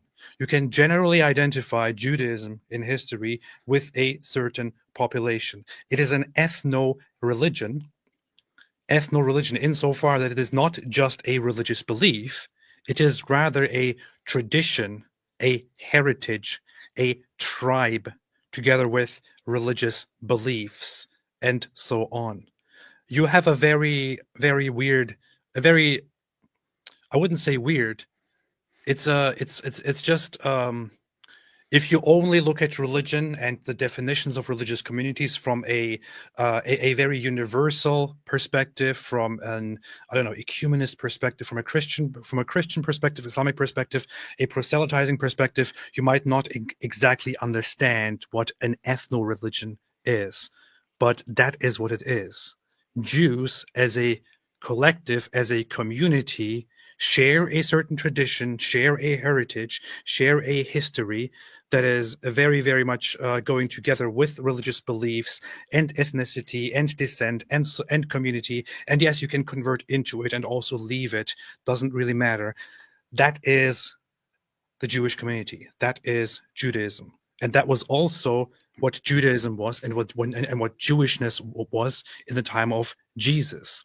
Jesus was not necessarily, or not everyone in his community was a descendant of the very, very same tribe, but they were all collectively known for sharing this tradition and this history and their beliefs as Jews, as Yehudim. That's it. And what's crazy is how little common sense and thinking this requires to understand this issue, because you don't even have to have the religious aspect of it. Just, I mean, she's literally objecting to the idea that a word can be applied in different ways. It's like if you say, is so-and-so Russian? Russian can mean born in Russia. And that could mean you don't have any Russian heritage. You could have been born in Russia because your parents just moved there. And if you're born in Russia, you're Russian in that sense. But someone could be born in America and could say, you say, hey, what's your background? I'm Russian. What's that mean? You're born in America. You're saying you're Russian. Oh, you mean, I could trace my family back to Russia. According to her, the fact that you can use words in these different ways means there is no meaning to the word. Because if you said to this guy in America whose entire family line was Russian, you say, hey, are you Russian? And he says, yeah, I'm Russian. You say, no, because you're born in America. Therefore, you're not Russian. And if you, I don't know, you could just go through any definition you give. You could say, if there's another definition, then you can just block that definition. And it's so insanely stupid that it's like destroying what little faith anyone had in humanity. Anyway, because it would have to be from Judah. And again, there's no archaeological evidence of these people existing. So there's actually no distinct bloodline that trace. But let's just say, for those of you who are faith-based, because this is really the people I'm talking to, you would have to do the genetic testing then, and people would have to prove that they are direct. We have to do genetic testing on Jesus. She jumps from point to point. It said repeatedly that he's from the tribe of Judah in the Bible. And she says she's talking to a faith community who would therefore have faith in the Bible's repeated claims that he's from the tribe of Judah. It's a distraction. It's completely irrelevant. It doesn't even matter. It doesn't even matter at all to the argument. She doesn't get it. It doesn't matter at all who Jesus descended from. She's like Syrian. She's like Syrian girl level dumb. It doesn't matter.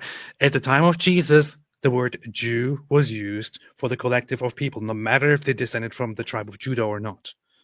And we can prove it. In fact, I just proved it early on. Esther 2:5. That's the proof. Now you might say, well, no, it's just all of the 12 tribes of Israel. Well, then you'd be an Israelite. We'll get into that, though, because that actually matters. Good. It's good she's going to get into that. Defining this is of utmost importance, especially since people are literally being killed over this. So that's the first thing that I'm going to say, is it needs to be defined. Nobody's being killed. People, how many people this year have been killed over the claim that Jesus was a Jew?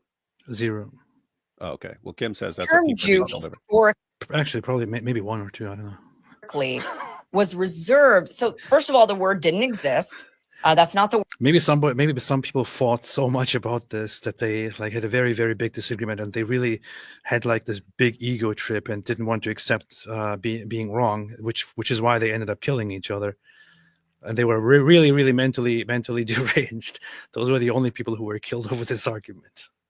The word they used Yehudim, which then was translated into Greek, which then was translated into Latin. And then we've translated that into meaning Jew when we put together the Bible, or groups of people started to identify as Jews, when that is not actually the term that was used. The term that was used was Yehudim, which literally means people of the tribe of Judah. Yes, it did mean that until about 500 BC. Yeah, and she just refuted herself. She just admitted that's what the term meant when Jesus was around. So he's a descendant from the tribe of Judah. So by her own logic, Jesus is a Jew. She doesn't realize she just debunked herself. And guys, this is called the etymological fallacy. When you Yeah. say, "Oh, here's how a word is used. Let me go back to some original meaning of the word in order to say you can't use the word." So I pointed this out, that the word Hindu used to refer to someone beyond the Indus River, and so you're talking about people from India. So back then it was used just for it became used for anyone from India eventually. Then long after that, it became used of a particular religion. So following her reasoning right here, you say, "Oh, is so-and-so a Hindu?" You have to say, well, I mean, if the person is in the UK, then no, because he's not from that area, and it originally referred to someone beyond the Indus River, and this person's not beyond the Indus River. He's born in England, and therefore can't be a Hindu. When now we use the word, we have a meaning of the word that we use now. That's the etymological fallacy, saying, well, the word originally meant this, therefore you can't use it the way you commonly use it right now. This is so stupid, man. Like everything's a fallacy.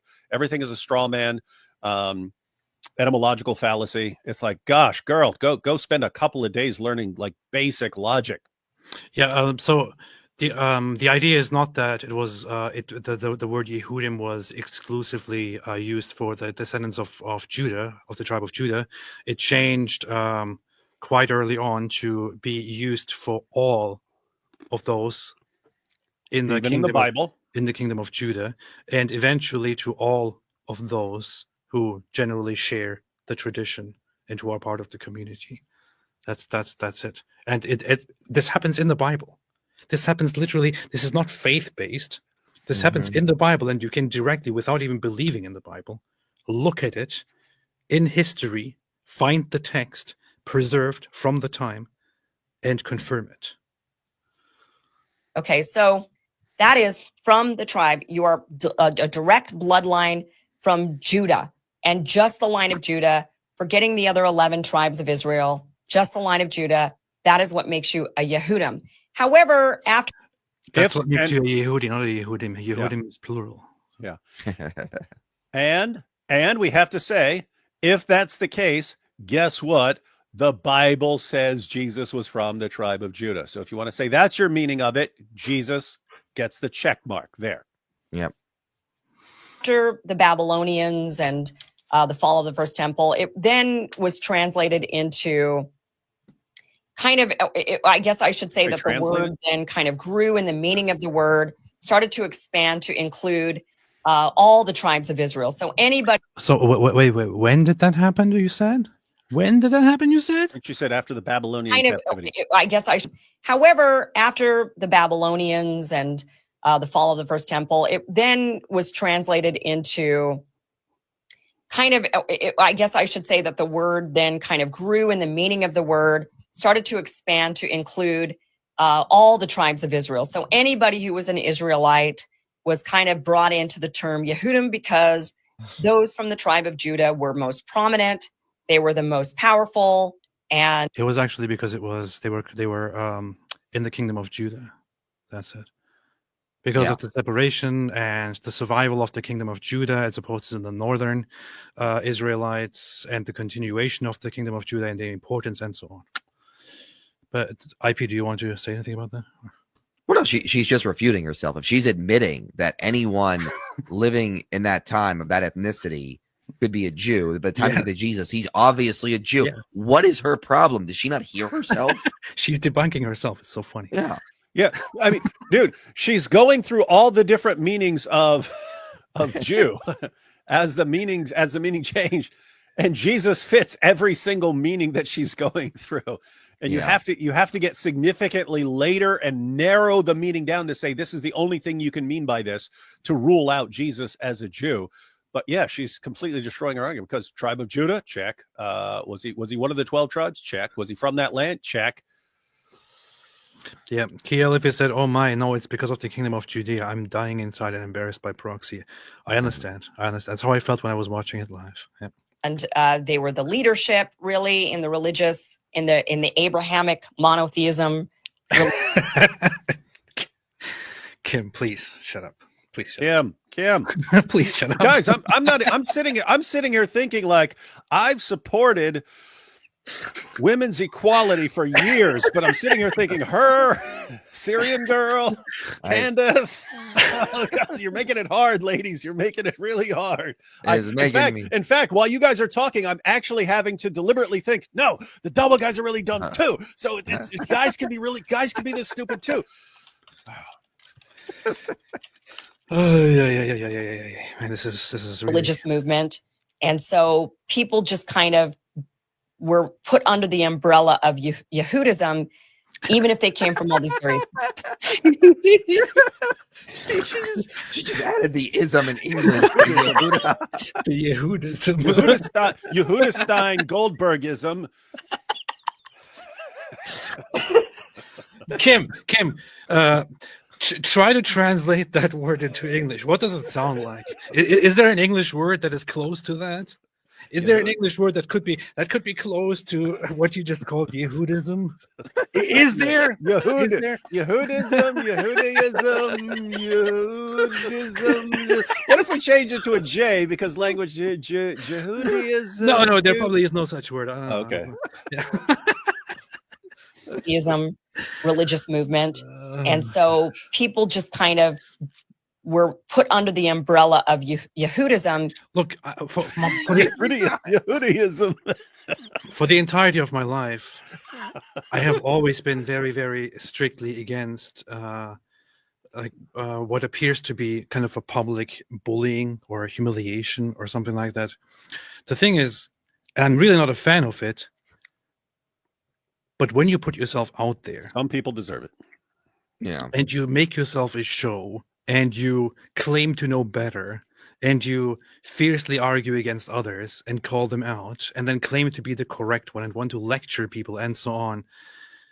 This is what you get. Okay. Yeah. Have some humility. Just learn something. You know, I just want to remind everyone that we are followers of Christianism and we are against Muslimism. I just want everyone to know about that. Man. Even if they came from all these various different tribes. And by the time the Romans came around, the Romans kind of called all of them, everybody who believed in Abrahamic monotheism, whether they be from the tribe of Israel or not. They could have been Greek followers of monotheism. Look what she says now. Turkish followers. They could be Turkish followers? The Romans? They didn't have a term for monotheism. It didn't exist. Like, this is a modern concept we thrust onto the past. Any follower of Abrahamic monotheism. By the time of Jesus, the Romans kind of called anybody and everybody who believed in that Yehudism. Or So did the early Christians. They applied it to a variety of people. They would talk about the Hellenistic Jews. You're validating with a valid point something really, really stupid that she just said right now. She doesn't even mean that. She means the Romans came up with it, which is dumb. She says the Romans called basically anyone who believed in this monotheism, this Abrahamic monotheism, a Yehudism. So Muslims or Jews? Now, first off, Kim, any citations on where the hell did you get that from? This is completely made up once again. This is a completely made up piece of history. The funny thing is, I was watching this live and I was looking at the chat, and seriously, I'm serious. There were lots of people who were like, wow, you are very knowledgeable on this stuff. It's like, I'm just imagining a bunch of incels watching a woman speaking like, wow, I'm not sure what she's saying, but wow, she's very knowledgeable. This is completely made up. This is complete nonsense. Romans did not use the word for people. They did not have a single term for monotheistic people. They did not refer to them all as Yehudis. Plus, there's also something very funny about this to me. She just said Turkish followers or Turkish believers in Abrahamic monotheism. Why, Kim? I understand that not everybody knows all about everything in history, but Turks were not a thing. No. And Turks were nowhere near the Middle East and the land of Israel at the time of the Romans. The Turks were possibly mentioned somewhere in some little Chinese texts. They were very, very far away, very, very far in some very distant lands. Their ancestors, very, very, very far away in some barren lands, fighting for survival and killing each other, and nobody called them Turks. Such a thing did not exist. What do you do? This is just another example where she just makes up random things, and people who don't know anything about this will be impressed. Well, I mean, like I remember reading a paper by Jan Osman that like there were Egyptians at the time who could technically qualify as monotheists because they just said all the Egyptian gods are just manifestations of one god. No Roman would have called them a Jew. Or who said, "Oh yeah, these Egyptians down there, they follow Judaism down there. We all that's how we qualify them. They follow Yehudaism." Yehud, the Yehudi. They used a different term. They used a Latin term. That's essentially what it translates into, which we now in modern day translate into Jew. Yeah, she just said It means Yehudi. something. Like, is she trying to like do Israeli, but like with Jew? I guess so. It's really, Different. really dumb. In Hey, the Bible, let me just read this little passage right here. So this is from Acts chapter 2. Now there were dwelling in Jerusalem Jews, but where were they from there? There were dwelling in Jerusalem Jews, devout men from every nation under heaven.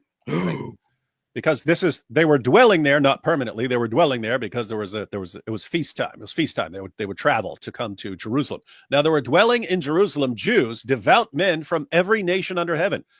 And at this sound, the multitude came together, and they were bewildered because each one was hearing them speak in his own language, and they were amazed. Anyway, it gets down to, how is it that we each hear, each of us in his own native language, Parthians and Medes and Elamites and residents of Mesopotamia, Judea and Cappadocia, Pontus and Asia, Phrygia and Pamphylia, Egypt and the parts of Libya belonging to Cyrene, and visitors from Rome. What's this mean? It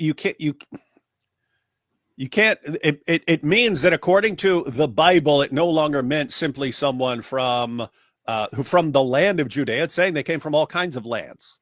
They came from all kinds of lands. So what are you talking about there? You're talking about ethnicity, or you're talking about even people who've converted. The Bible itself uses the word Jew in multiple ways, applying to multiple groups. And therefore, if you're, I don't even. I just had a Hebrew Bible scholar on my channel on Monday, and we were responding to some guy who said Israeli, like the ancient Israelis. And he was like, this just shows he doesn't know what he's talking about, because no one in the ancient world was called Yehudi or Israeli. These are modern terms. It was Israelite or Jew is what they would say. If you're saying Yehudi in the ancient texts or Israeli in the ancient times, this just shows you don't know what you're talking about, because those are modern terms. In the ancient world, it was Israelite or Jew, not Yehudi. Powerful stuff.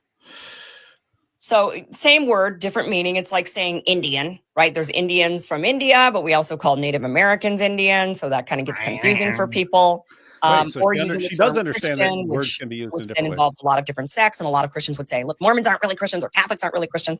But it didn't really matter to the Romans, because the Romans, they were only concerned, they weren't caring about the individual beliefs of the various different Abrahamic monotheistic believing people. They didn't care if some of them believed in oral tradition, or if some of them believed in the writings only, or if some of them were essentially becoming or were Christians. They didn't really care. They just found it extremely threatening. They found Abrahamic This is like when you go to your uncle or something, I don't know, and then you're asking them a question, or some older person, I don't know, some relative. You're asking them a question about something. They don't really know the answer, but they want to sound like they do. But they want to sound like they know the answer, so they just start talking garbage.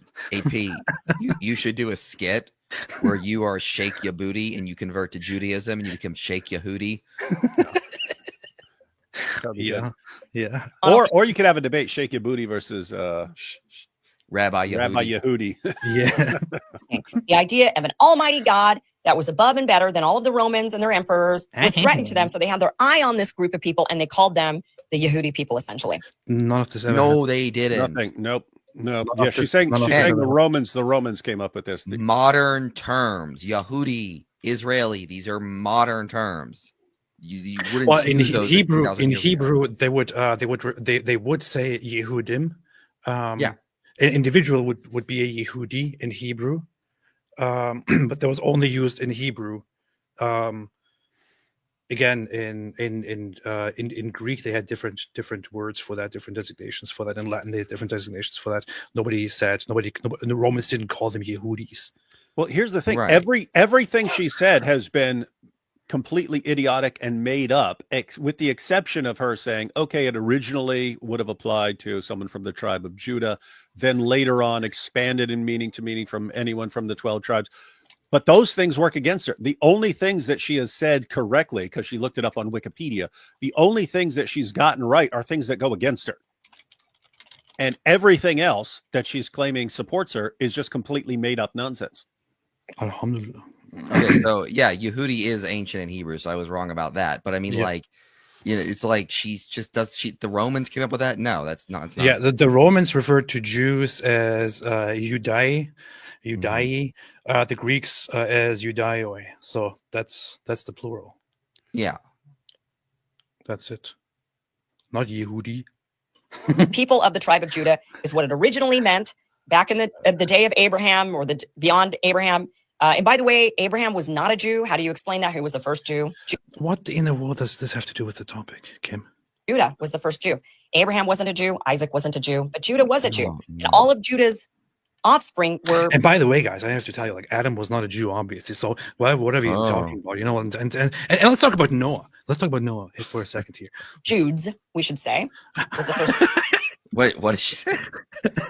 Judes? Did she coin the term word? Did she coin the term Judes? Hey, Judes. Hey, Judes. Abraham wasn't a Jew. Isaac wasn't a Jew, but Judah was a Jew. And all of Judah's offspring were Judes, we should say. Didn't she say earlier that all Israelites became And that Jews whole term, by the exile? And So They were Judes. This is so embarrassing. became it's hard to keep up with her. and then it started to include all She's just inventing things as she talks. these other tribes of Israel, and then it started just including anybody who believed in these Abrahamic monotheistic faiths to the Romans. So there were a lot of different sects during the time of Jesus. There were the Sadducees, there were the Essenes, there were the. She actually made Did she notes. say Essenes? Did she say Essenes? It's the Yeah. Essenes. But look at this. Look at this. She's reading Sadducees and Essenes. Look at this from notes that she has in front of her. Yep, Essenes. She's great historian. You have to talk. Iversen. You want to Essenes. talk about this, and you actually have to read the Sadducees from a note in front of you. You want to talk about this topic, and you actually have to read Essenes from a note in front of you. Are you freaking kidding me? I mean, it's one thing not to know about this, but to sit there and to lecture people and to read these names of a note in front of you, to remember them and to tell people about them. The arrogance is just wow, man. She knows nothing and acts like she's a scholar, and she can't even read the words that she's reading. This is a legitimately horrible problem, and that you have people who watch the biggest idiots on the planet make stuff up in front of them, and they love it. Yeah. Mm-hmm. They love being fed nonsense. So there were a lot of different sects during the time of Jesus. There were the Sadducees, there were the Essenes, there were the Zealots. There were also the So zealots. Pharisees, and let me see, zealots. Yeah, zealots. There were also the zealots, by the Yeah, way. Zealot's another one of those words that has multiple meanings. So, like, why is she bringing that up? How could what do you mean? What do you mean, zealot? Yeah. There were the Samaritans, there were the Nazarenes. So in the Bible, when the Samaritan woman refers to Jesus as a Jew, she doesn't mean you're a Jew religiously. They were actually both Abrahamic monotheistic believing people. She meant you're from Judea. No, Samaritans and Jews were separated at that point, and despite the fact that they both claim to have the same descendants and upholding the correct tradition of the Israelites, they still saw each other as separate, different groups that are considered heretical by both sides, which is why the Samaritans had no dealings with the Jews, and the Jews had no dealings with the Samaritans, which is why this whole split was going on. It was not just internal little movements and sects within Judaism, like with the Sadducees and the Essenes and the Pharisees and the others. It was about it was more than just that. So you can't put the Samaritans into the same category of sects as the Pharisees or Sadducees.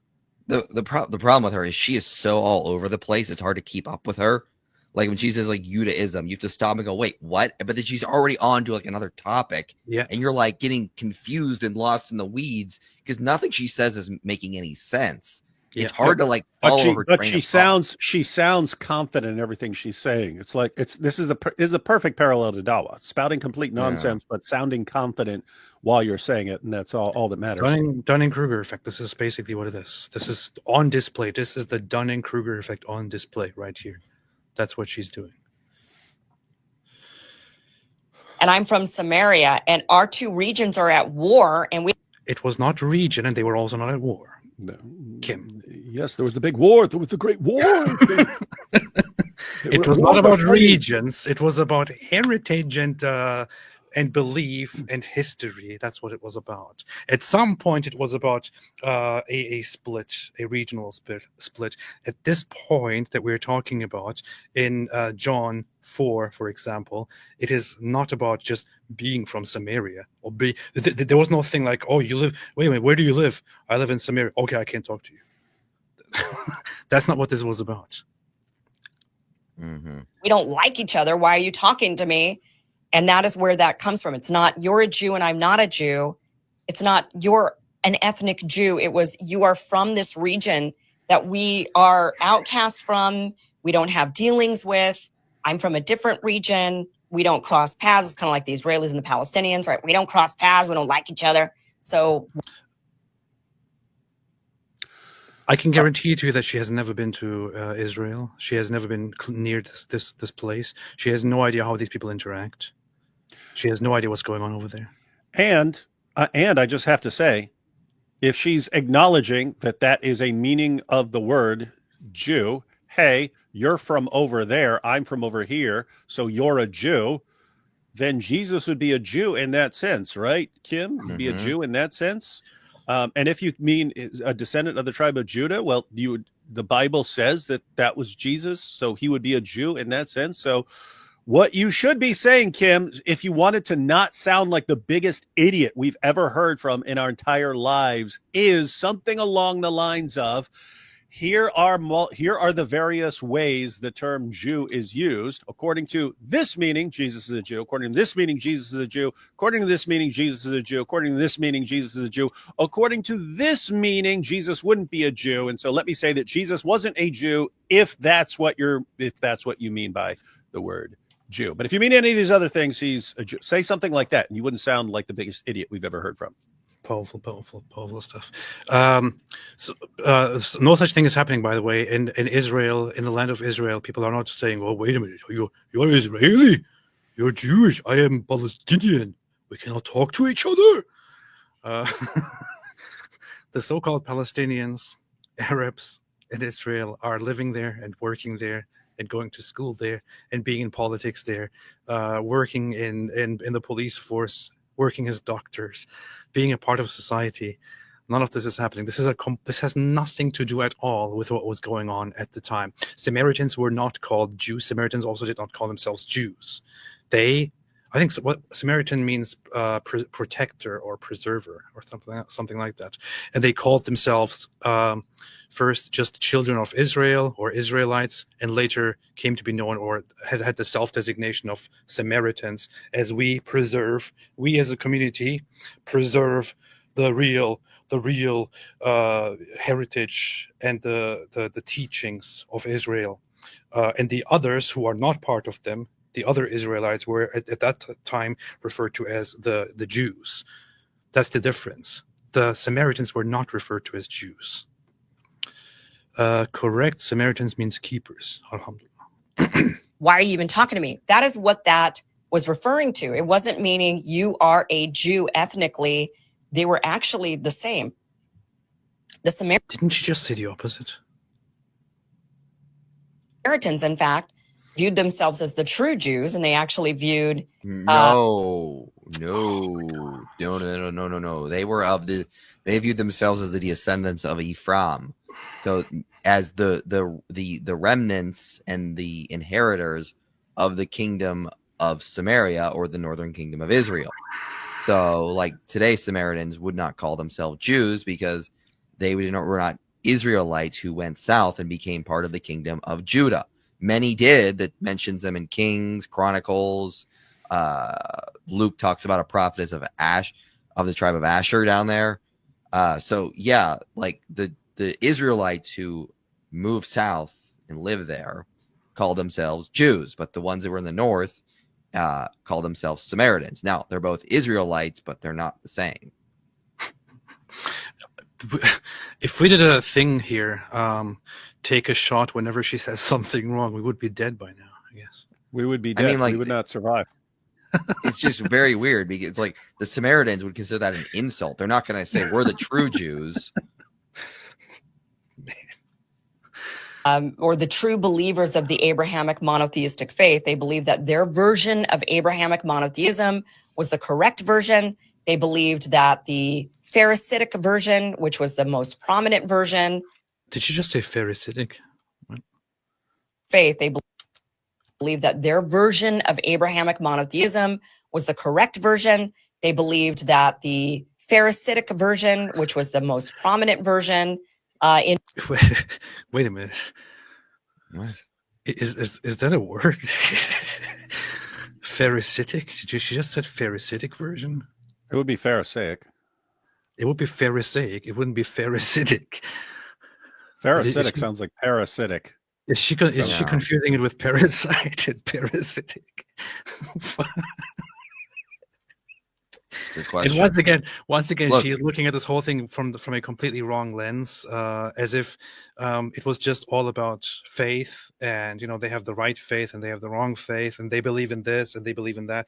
That's not that's not how people viewed faith at that time in Israel, in Israelite community. That's not how it was viewed at all. It is still not really how it is viewed among Jews and others. But what are you saying, IP? No, I had nothing to say there. It's just this is mind-boggling in so many ways. in Jerusalem, that was mostly the Judean people, was heretical, and that is. But they still were from that Abrahamic monotheistic belief. So Jesus was a Nazarene. He was not a Pharisee. He was what Jesus. See, now was... she's confusing categories here. Like you could be a Pharisee from Nazareth. Yeah. You could be a Pharisee was a religious sect. Nazareth, a Nazarene was someone from Nazareth. You could be both. She doesn't understand. The Nazarene term appears in the Gospels at some point, but it's not a self-designation to point out that, oh yeah, we are Nazarenes. We are a different sect now. We are Nazarenes. It becomes a term as a result of, correct me if I'm wrong, as a result of the rabbis and the others referring to the followers of Jesus as the Nazarenes because he is from Nazareth and they gather around him. So they start referring to them as a group just as the Nazarenes. This became among early Jews the word for Christians in general, the Notzrim.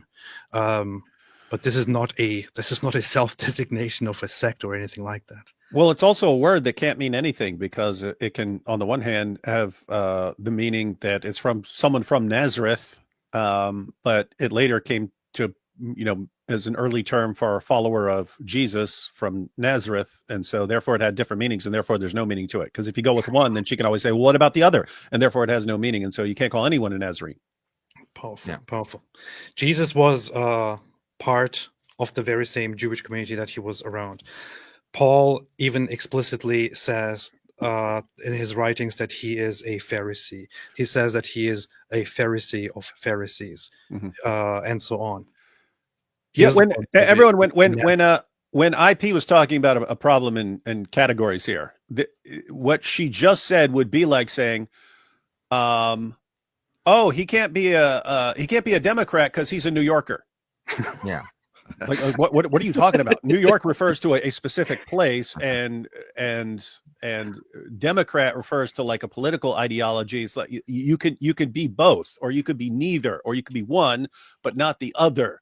But you can't say, oh, you can't call him a Democrat because he's a New Yorker or something like that. You sound like an idiot. You can't. He's a Nazarene, so he's from Nazareth. Therefore, he's not the.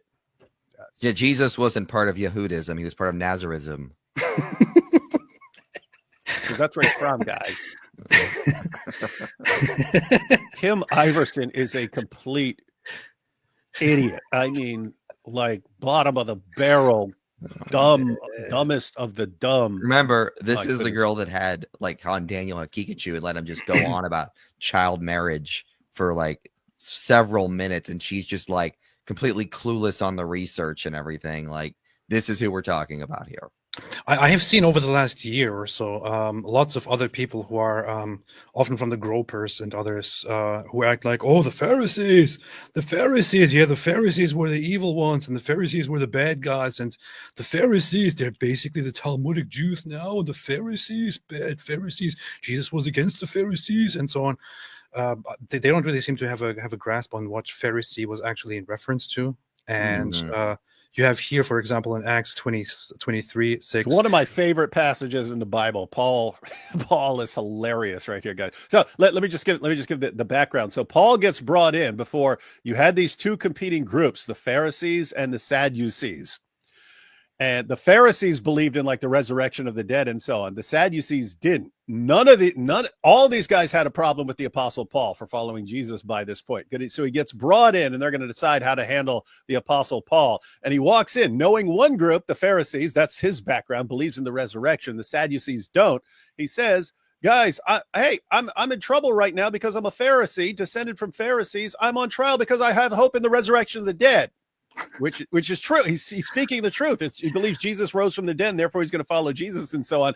And war breaks out between them, not physical, but these guys start going off on each other. So I just like that. It's like, oh, we finally got the Apostle Paul in here, eh? And he's like, hey, I agree with you guys and not them. And then they all start fighting.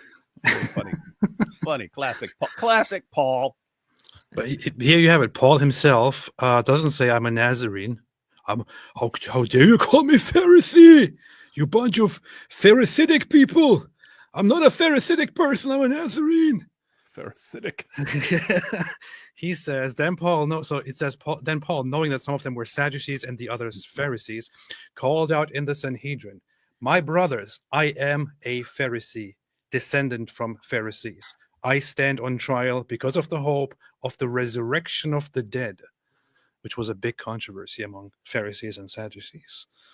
Here you have it. But no, Kim says no. Actually, I think this only started probably after World War II, like after around the Holocaust. They probably inserted this and said to just convince the Christians that the Pharisees were the good guys. Before that, it wasn't really a thing. Man, wow. Not an SNA. There was some of the it was not an SNA. SC. apostles who were. There were some apostles who were Hey, vato. converted, but was not a Pharisee. He was not an SNA. There was some of the apostles who were. She needs to stop saying that. Listen, converted. I am the worst. I mispronounce stuff all the time. Me too. But like, it's a scene. Like, this is like one of those basic terms that most people know. No, it's SNA. SC. It's like a Mexican thing for her. Hey, what are you talking about, SC? Oh, man. but Jesus was a Nazarene and his followers were called Nazarenes. I think it's There was no Nazarene. Full Nazarini. Nazarines. Jews back in the day of Jesus. They didn't say, you're a Jew, I'm a Jew, we're all Jews. They didn't actually view themselves even as. They actually did. They literally actually did. They collectively viewed themselves as Jews. And I mean, No. I posted. You showed the comment earlier where Paul says, "I'm a Jew." Oh my God. Yeah, I mean, like the Nazarenes was the only time it shows up in the Bible is when like someone who's not a Christian is talking about Paul in Acts 24, and he says he's the ringleader of the sect of the Nazarenes. Yeah. So that's a term coming from the outside. The Christians at the time called themselves the followers of the way, and then they started using the term Christian after that. Powerful. So you have what's that? Acts 22, 3, I believe. Acts 22, 3. You have it right here. Again, once again, from Paul's mouth, from Paul himself. I am a Jew. Notice, by the way, not I was a Jew until I believed in Jesus, and therefore I'm no longer a Jew. I am a Jew. This is Paul speaking after Jesus. I am a Jew. Born in Tarsus of Cilicia, but brought up in the city. I studied under the Gamaliel and was thoroughly trained in the law of our ancestors. I was just as zealous for God as any of you are today. I am a Jew. No, Paul didn't know he was influenced by World War II.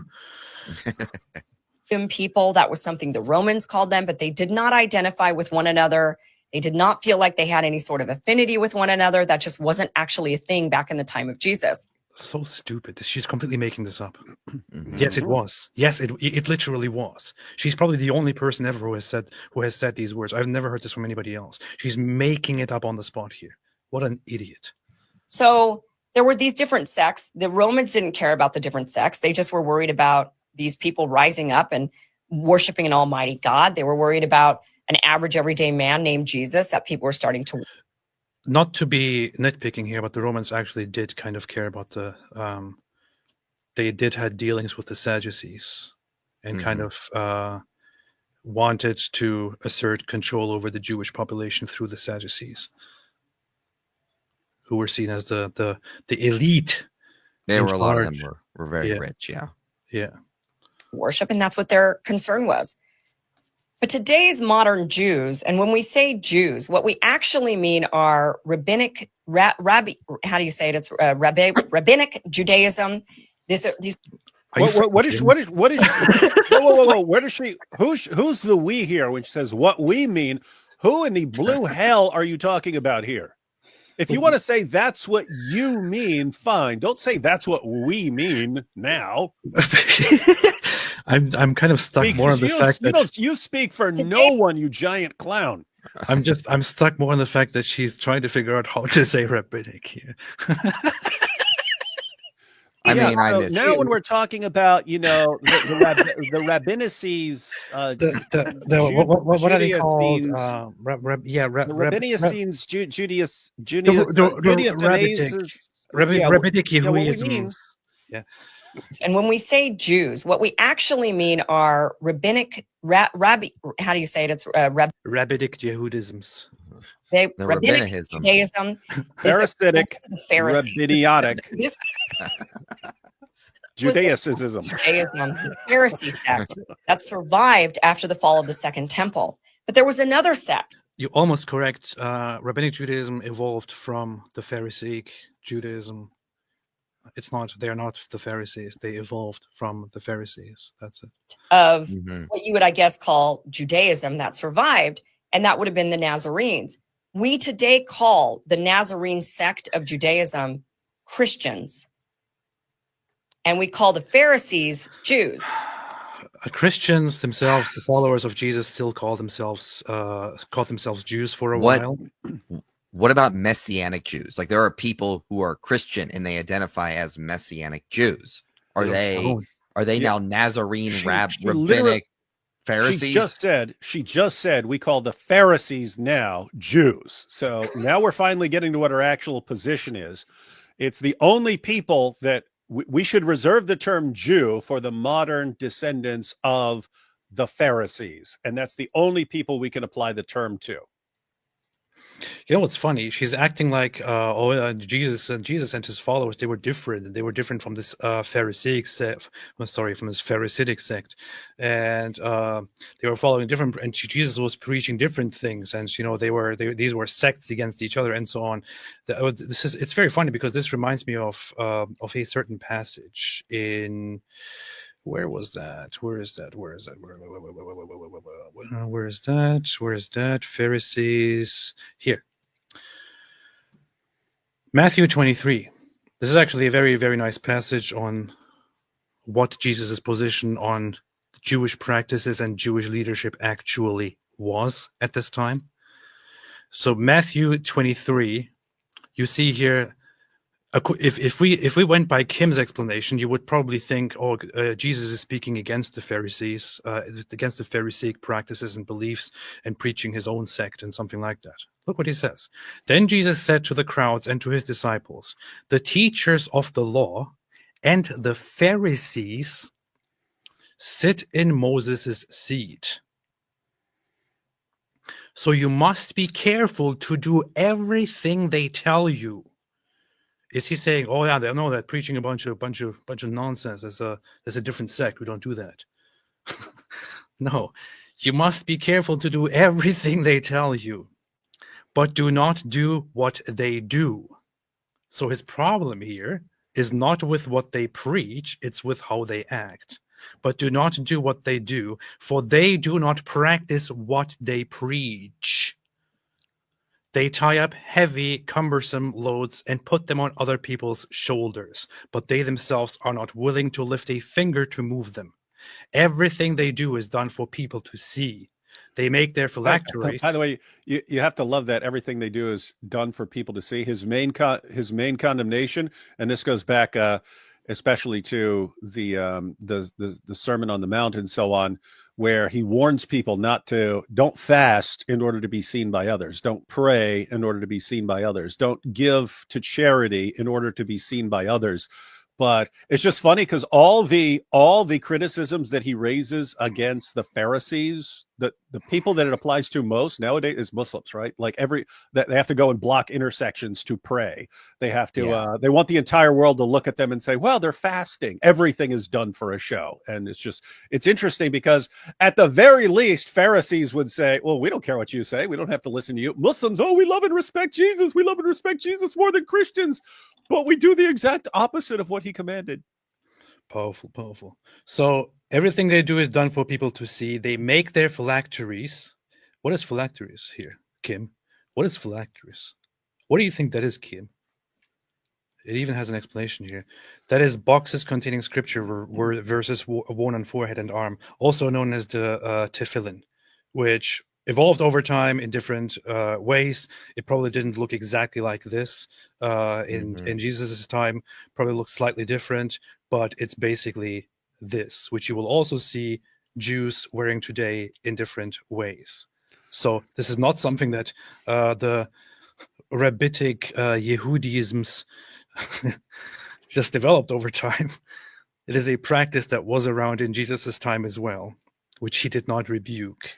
And you can see why. That is, I'll give credit where credit. That is one of the coolest looking religious items from any religion ever. That just looks super cool. It is. And I'm starting to wonder. Can just regular Christians, could we rock those too? Because it's pretty cool looking. I know Christians that do it. Ha! We have it confirmed. I can do it too. So I'm going to grab one of those. It's pretty awesome. I'm going to get one of the super dope expensive ones too. It's very awesome. So the tefillin is what he's referring to here. So they are doing they make their tefillin, their phylacteries wide, and the tassels on their garments long. What do the tassels on their garments refer to, Kim? That's also something that you see on. Well, Jews you see, because you see when the Romans came down, the Romans said, "Hey, wear tassels," and so they wear tassels, and then the Romans said, "Hey, and we're just gonna call you all Yehudim." Here is a picture of a Jewish man wearing something along the lines of what Jesus was referring to right there. Here, Of course, the practice is slightly different because at this time they were wearing clothes that were generally they were not like this, that had 4 sides, and at each fringe, at each corner of the cloth, they would have the tassels hanging down, which are known as the tzitzit in the Bible in Hebrew.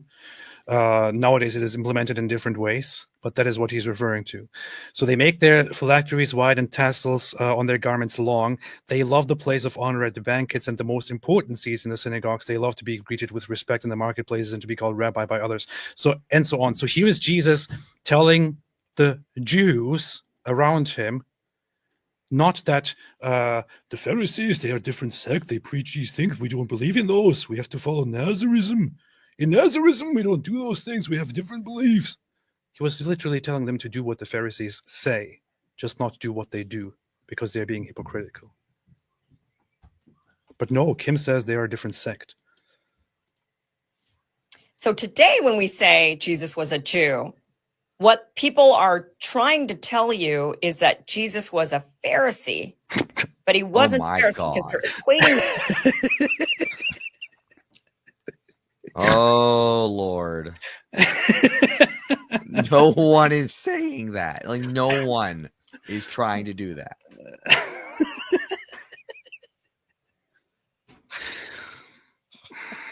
Why are we here? Like, why do we have to do this? I want to go back to like doing like more educational stuff, and yet I'm here trying to like, for the last time, he was a Jew. Oh my God. And Kim, this is another example of a straw man. This is what you're arguing. No one's arguing that. So the fact that you tell people this is what they're arguing, and now I'm going to attack what they're arguing, and no one's arguing that, and that's definitely not what we're arguing. That everything you say is some fallacy or another. Yeah. Powerful stuff. The term Jew from what it meant back in the day to what it means today. And it has a different meaning today. And today it is Pharisees. It's the Pharisees. Okay, here's the thing. Pharisee was not. So it might be hard for somebody like Kim Iversen to understand, but it wasn't like this back in the day, where all Jews, they were following a certain sect of Judaism. They had to be part of a certain sect of Judaism. Some of them were Sadducees. Some of them were Pharisaic Jews. Some of them were Essenes. Some of them were Zealots. Some of them were Samaritans. Some of them were Nazarenes. No, the general population living in the land was not following a sect named Phariseeism or Pharisaitism. It was just the common people were the Jewish people, the Israeli people, the Israelite people, the Jewish people. They were simply following what the teachers teach, going to the synagogue, attending their traditional practices, and so on. An average person in society was not meant to be associated with the Pharisees, for example. They would listen to the Pharisees for teachings and for practices and for knowledge. They themselves were just regular Jewish people. The sects were not something like, oh, everyone has to be included in one of those sects. If you're not this, then you have to be one of the others. No, it's the general population, and the teachers and the devout ones, they follow different paths of Judaism, different interpretations of Judaism. The general population is generally not necessarily part of it. So the average Jew at the time was just a Jew who would go and listen to the preachers and their rabbis who were mostly Pharisees at that time. Who became the modern Jews, and the Nazarenes, who identified as Jews, but not using that term. That term was not in use. Yes, it was. You absolute idiot. They literally called themselves Jews the entire time. Well, this is why I wanted to debate her, because I just want, when she says dumb stuff like this, I just want to say, okay, can you give me evidence for that? Can you show me? Can you give me a source based on which you make the argument that they didn't refer to themselves as Jews? Please present it to us right now. In fact, I challenge her here. if Kim can tell us that, if Kim can demonstrate to us that the Jewish people themselves at that time did not call themselves Jews. Well, not in the modern form of the word, AP, not JEW. What busted? If she can demonstrate to us that they did not call themselves a variant of that word, like Yehudim, for example, if she can demonstrate that that was not a thing, I will personally pay her an amount of money that I don't even have. I will just have to gather it somewhere. I will give her $100,000 cash. Okay, Come on, you got that in your pocket. $100,000. Because you're being paid by the Jews. It's so stupid because we can literally open the New Testament and it just shows us directly there them referring That was to themselves written as by Jews. the Jews, yeah. mostly. No, True. Think about how stupid this is. It's in the first century. You had Pharisees. Okay, they're Jews. You had the Sadducees. They're Jews. You had a bunch of different groups that were all Jews. What she's saying is that now when you also have a bunch of different groups who are all Jews, she's saying, but now the word Jew can only apply to the descendants of the Pharisees. That's what she's saying. And that's so Kim, who made you Lord of language that you get to decide? This is so stupid. I mean, this is like extreme narcissist level stuff. Like, I get to go in and I get to tell everyone how they can use words and that they're wrong if they do not agree with the random thing that I'm making up at any given point. Get the hell out of here! Insane. So this gets really confusing because that wasn't the term that was Yes, it's probably confusing to you. Yeah, it's confusing to one person, namely you, and used. anyone who listens. But the Nazarenes and the Pharisees identified as the same religious group, but they had very different religious beliefs. The Nazarenes believing Jesus was the Christ, and the Pharisees not believing that. Today, we have two different words for these two different groups. One of them is called Christians. The other is called Jews. Jesus was not a Pharisee. Jesus was a Nazarene. That's a Christian. The average Jew, the regular Jew, was also not a Pharisee, Kim. I also have to point out, using those words would not be mutually exclusive. Yes. Yeah. If you're saying Nazarene for followers of Christ, then Paul, in that sense, would be a Nazarene. Paul also called himself a Pharisee. Most Jews did not belong to, I'm not sure. I mean, I'm not exactly sure if it's most, but the average population did not necessarily belong to one of the sects or movements. They were just Jews. That's it. It's just like today. If you go among Jews, you will find that Jews in general are rabbinic Jews. They follow the rabbinic tradition, or their tradition is built on rabbinic Judaism, which is very, very well established. However, inside rabbinic Judaism, you have different movements, different sects, different families, and so on that establish long traditions. You have the Haredi Jews that are divided into different groups. Most Jews don't follow any of those groups. They just are rabbinic Jewish. That's it. Yeah. And again, the only time in the New Testament someone calls Christians Nazarenes is from a non-Christian. Now, Eusebius does say later that Christians call themselves Nazarenes, but if you're going on what the New Testament says, it does not. Christians don't do that. They call themselves followers of the way or Christians. No, they called themselves Nazarene. They said, I am hereby converting to Nazarism. Okay. Now, if you want to be technical and you want to say, well, okay, but for the time, at the time of his being, he was a Jew, and the Pharisees were Jews, and the Nazarenes were Jews, and they were all Jews. Yes, it's actually not even true. That's still not even actually accurate. What is a Jew? So let's go over some of the. You just broke it down for us and actually demonstrated to us by refuting yourself that he was there, but therefore a Jew. I don't think she remembers what she said 5 minutes ago. The common arguments, and we'll break this down. People will say Jesus was a Jew by birth, heritage, and practice. He called himself a Jew. So did Paul. It's so funny. She's reading the community note that was on her post. She's reading word for word the community note. That's funny. She says people will say it hurt her so badly she had to go live and respond to this by titling this a debate, and she's debating only herself here. She had to respond to the community note on her post. Very, very funny. Jesus actually never once called himself a Jew. There is no biblical reference whatsoever to Jesus calling himself a Jew. Paul did. Paul. Yeah. She read my comment. John 4. If Paul called himself a Jew,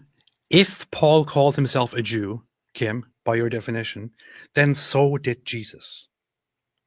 If Paul did not call himself a Jew because you don't accept the word that he used there for Jew, then Jesus didn't call himself a Jew. Okay, but if you are going to grant and accept here the indisputable fact that Paul clearly did call himself a Jew, then you also have to accept that Jesus called himself a Jew, because it is reported with the exact same word in your face. You have been debunked hereby. There shouldn't even be any further discussion about this. No. What an imbecile. What an absolute imbecile. In fact, I want to bring this up here. So we just looked at it. Acts 22:3. I am a Jew. This is Paul referring to himself as a Jew. Paul calling himself a Jew. He says, I am a Jew. I am a Jew. Judaios. Here it is. And now let's go to John 4:22. Let's go to John 4:22. So if you grant that Paul did indeed call himself a Jew, because he called himself a Jew here, then you also have to accept that Jesus also called himself a Jew, because in John 4:22, you read the very same word here. Here, Jesus refers to himself as a Jew with the very same word. So yes, Kim, if you accept that Paul called himself a Jew, then you also have to accept that Jesus called himself a Jew. You have just destroyed yourself entirely. Yeah. Well, that's it, folks. That's it. There is no way out of this. Unless you say, "Oh, okay. I was wrong. Actually, Paul didn't call himself a Jew." I can already tell you, if I brought this to her face right in front of her, by her own definition, by her own standard, she just completely destroyed herself. If I brought this in front of her, she would move the goalpost immediately, and go to what is a Jew anyway? Like definition of Yeah. what an ass. Oh. Anyway, do you think it's worth even watching any more of her? No, this is so dumb. I can't believe we even have to respond to this and people are convinced by her, but they are. That's what's sad. That's pretty pathetic, in it. Yeah, I don't want to watch any more of her. I'll just want to look at super chats here. See, but our brilliant points were about to come up. You have been destroyed, Kim Iversen, by your own stand. You're running from her most brilliant points. Yes. You sick in the mind? Actually, wait a minute.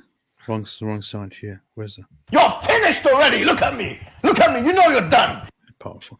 Mumu Joe, sorry, but I don't get this. Let's say Jesus was not a Jew. Jews of 2024 are not the same Jews as Jews of 2000 years. So now it's okay to hate Jews and blame them, genocide them, helping Muslims take over the land as somehow a Christian's goal.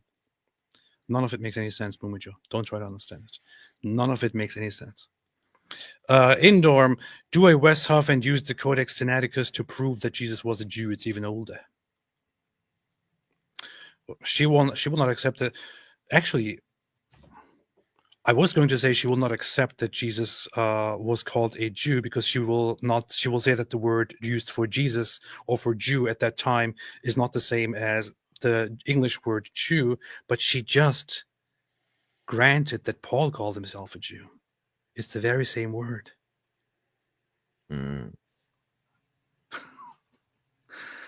Jesus was a Jew. 100% true. Destroyed. That's it. Yeah. I'm happy to debate this with anyone, anytime. By which I mean, of course, exactly what Kim Iversen means. Ligamathigoyon said, we're just asking questions. The Jews have answers. We're just asking questions. The Jews have answers. Let's debate. But we are just asking questions. You can never silence us, and we will debate at any time. So let's debate. Christ is king. Pretty much. Yeah. Yeah. Mateo09ist. First time hearing her. Is she the female version of Nick Fuentes, or did he transition? He transitioned. They Have sound we alike. seen them in the same room together? We're just asking questions. Yeah, just asking questions, man. Philip Daniel, Kim likely thinks Ashkenazim are just Polish converts with no Israelite DNA. I think she actually does think that, despite sharing 87% of their late antiquity ancestors with Sephardim. Yep. Pretty sure she does think that, which just... There was actually a funny part here that I wanted to kind of... Wait a minute, if I can find it, let me just have a quick look at this. Apostles chanted well in the and King David, and then all the way back to Judah. So Jesus was a Jew. But if you're a Christian, opted, he would have the right to the throne. Because he was, I know it's not your kid, but marry her. Why? Persecuting David's divine recorded, actually not a Jude from the tribe of Judah, but she was She said a Jude. Not a Jude. He was not a Jude. Hey, Jude. Hey, Jude. You're not from the tribe of Judah. Anyway, I was looking for, at some point, she made a comparison and said, well, if you ask ChatGPT, ChatGPT will tell you that Jesus is a Jew. But then again, if you also ask ChatGPT whether the COVID shot is a vaccine, it will also tell you that the COVID shot is a vaccine. And we all know it's not true. It's not a vaccine. And while it is an entirely different discussion, I just wanted to get into how ridiculous her definition of, or her understanding of definitions and words is. But whatever, man. We have beaten it to death. Philip Daniel, Kim likely thinks, Mr. Jen says, 608 says, she says he wasn't a Jew and doesn't know if he was Palestinian. So what was he?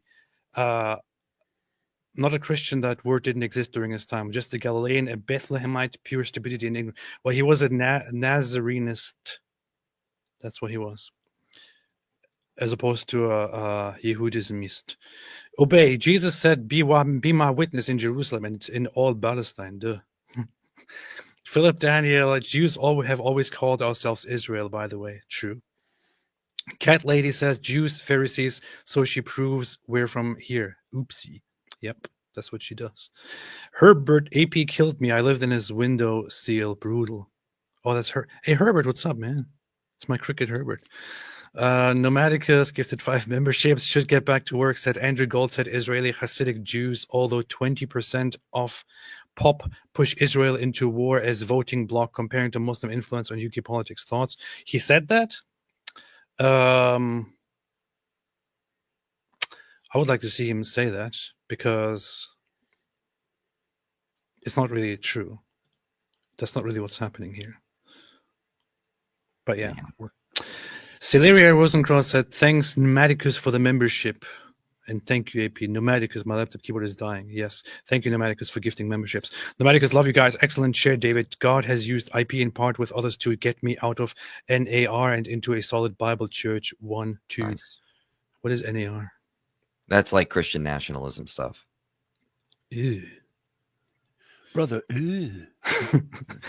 And into church history, understanding Nicaea 1 was not Constantine tyranny, but real Christians. AP, you're my favorite atheist. I'm not an atheist. Yeah, he's not an atheist. Where you been, Nomadicus? You're living under a rock. Everyone knows that I'm not. Everyone I'm not an knows. atheist. Mhm. Literally, you can see it on CNN. Victor Levitt, what are your thoughts on the dangers of Islam becoming cool among Western youth? I know several people at my MMA gym who are white dudes and Europeans and have converted to Islam. You do? You actually know people? That's funny.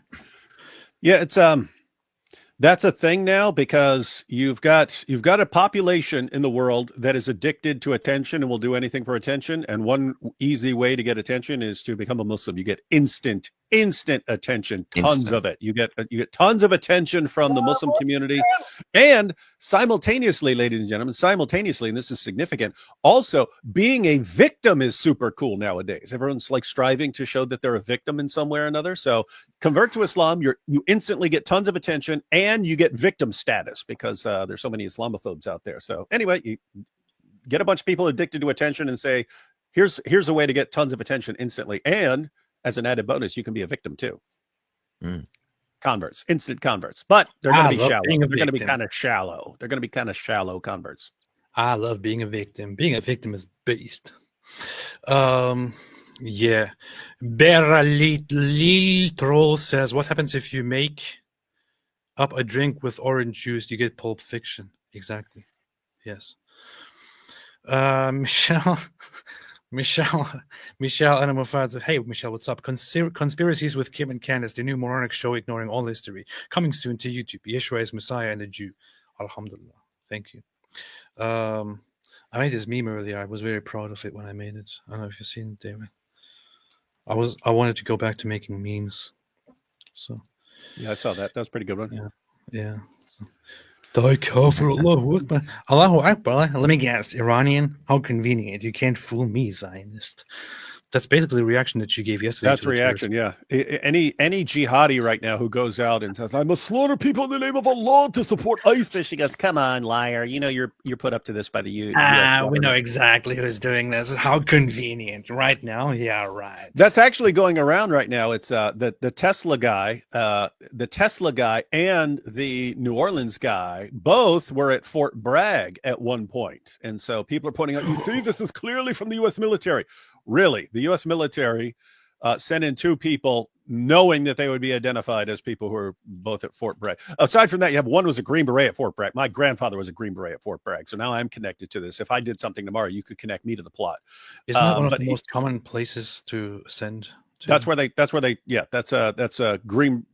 Beret 101. Matter of fact, in the movie Predator, when they find those guys had been massacred at the beginning, Arnold looks at the dog tag and he goes, I know these men, Green Berets at the Fort Bragg.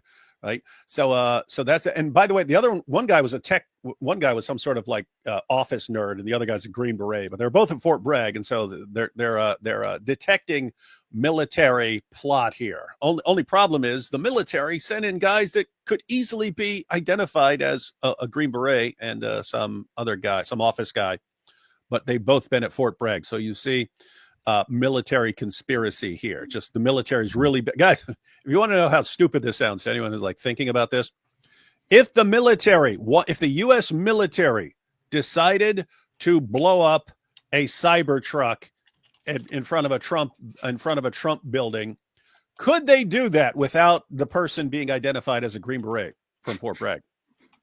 I'm pretty sure they could. In fact, I'm pretty sure it would be really, really easy. So it's just weird how they keep doing these conspiracies, but they keep making it like really obvious to the conspiracy theorists. It's weird how they keep doing that. About 20 to 25% of U.S. Army personnel experience training assignments or operations at Fort Liberty, also known as Fort Bragg. You see. Wow. What an argument. Matter of fact, I was born in Fayetteville, North Carolina, because that's where my family was at that time, Fort Bragg. Mr. Erg, I worry that persistent lies become truth. If this is the next narrative that is being pushed, it will stick. My only hope is that religion is more resilient to trends. This is why you have to keep up education. I have to say that much of this garbage here that is going around with imbeciles like Kim Iversen is popular among people who don't know much online and will probably not have very, very big real life impacts and consequences, especially among those who actually care about religion. What do you think about that? IP, David? Yes, you agree with me. Thank you. Sandman says, heard a Nazi once argue that Jesus was Persian. I did not see that yet, but yeah. I apologize to the raccoon community.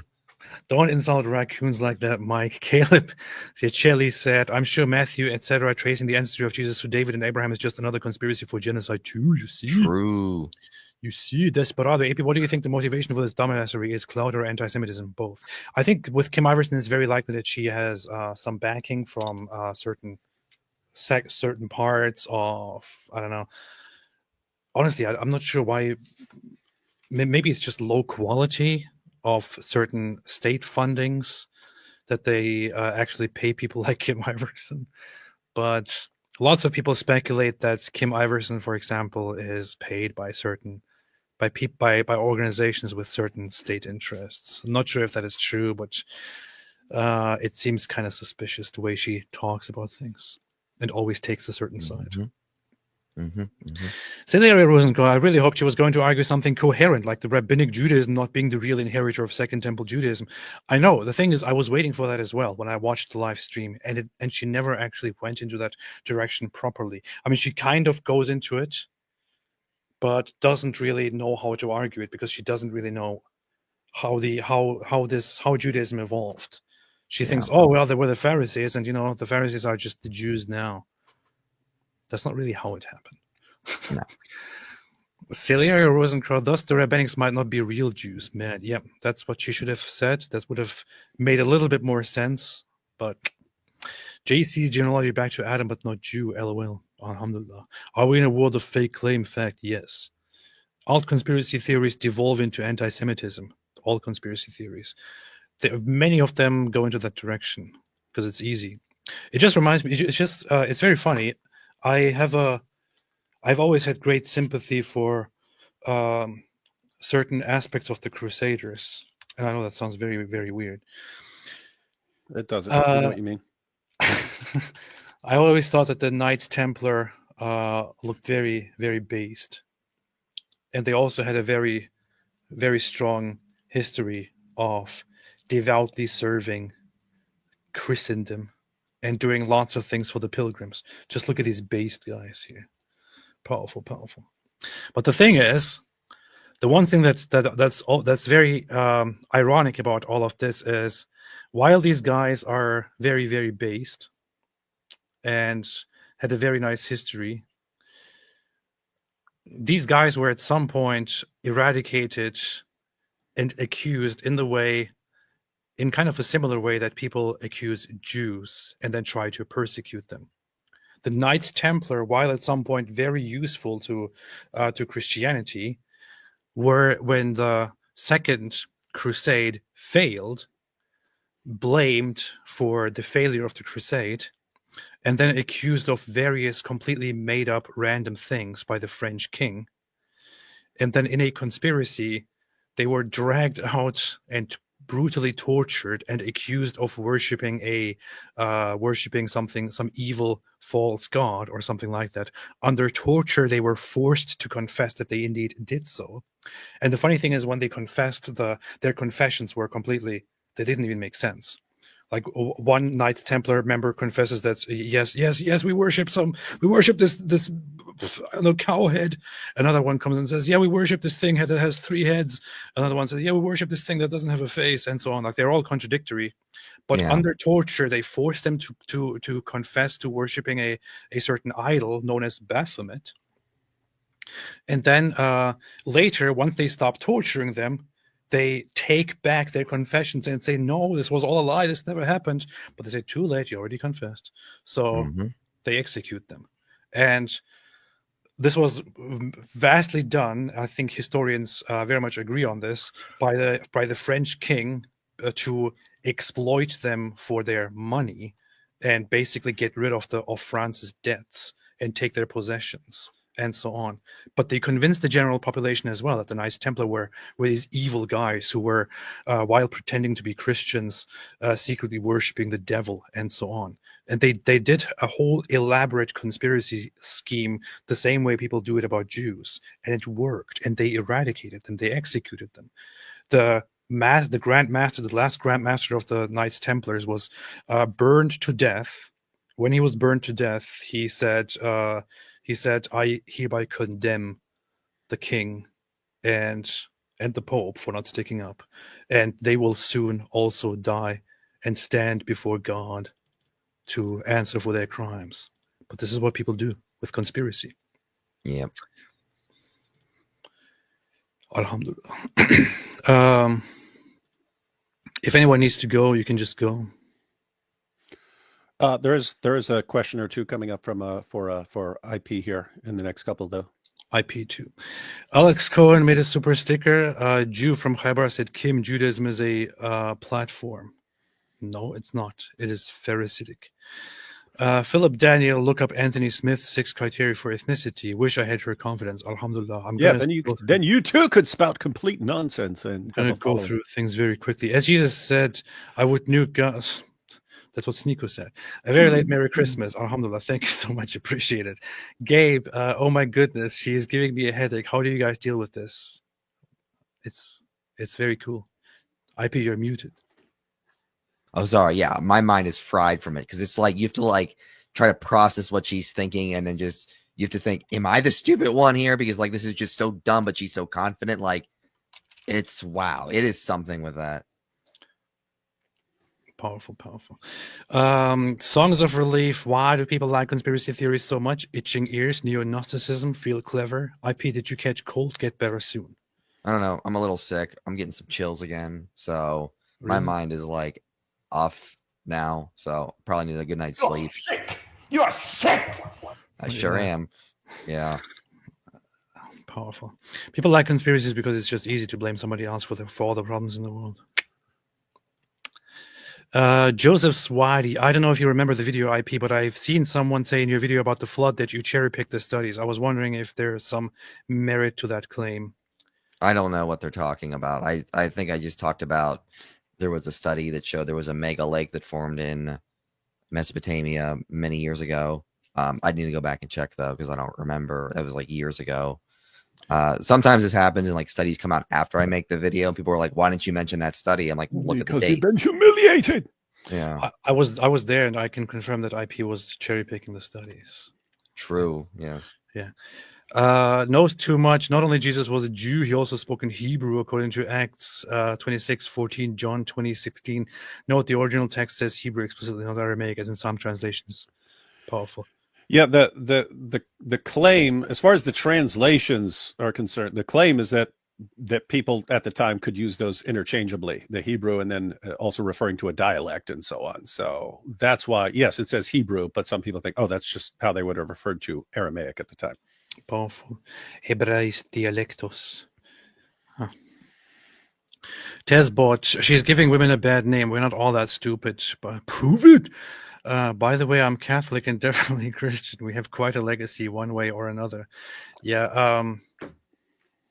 No, it's not about being a woman. It's about being, I was going to make a terrible joke, but no, it's about being stupid. That's it. But some people think that only Catholics are Christians, and some people think that only Protestants are Christians, and some people consider themselves cultural Christians like Richard Dawkins. Therefore, the word Christian can be used in different ways, and therefore it can't mean anything. No one is a Christian. Therefore, nobody is a Christian, but you are definitely not a Christian. In your faith, you've been humiliated. We can't.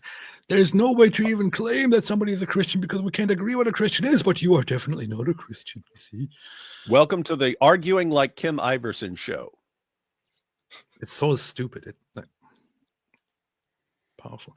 I'm not a groper, said Joseph Lockwood. Yes, you are. Why do you think so many nations have persecuted Jews by all definitions to supposed 109 different nations? Well, the thing is, when you say groper and then you say 109, even if you put it in quotation marks, it kind of sounds like you're being a groper.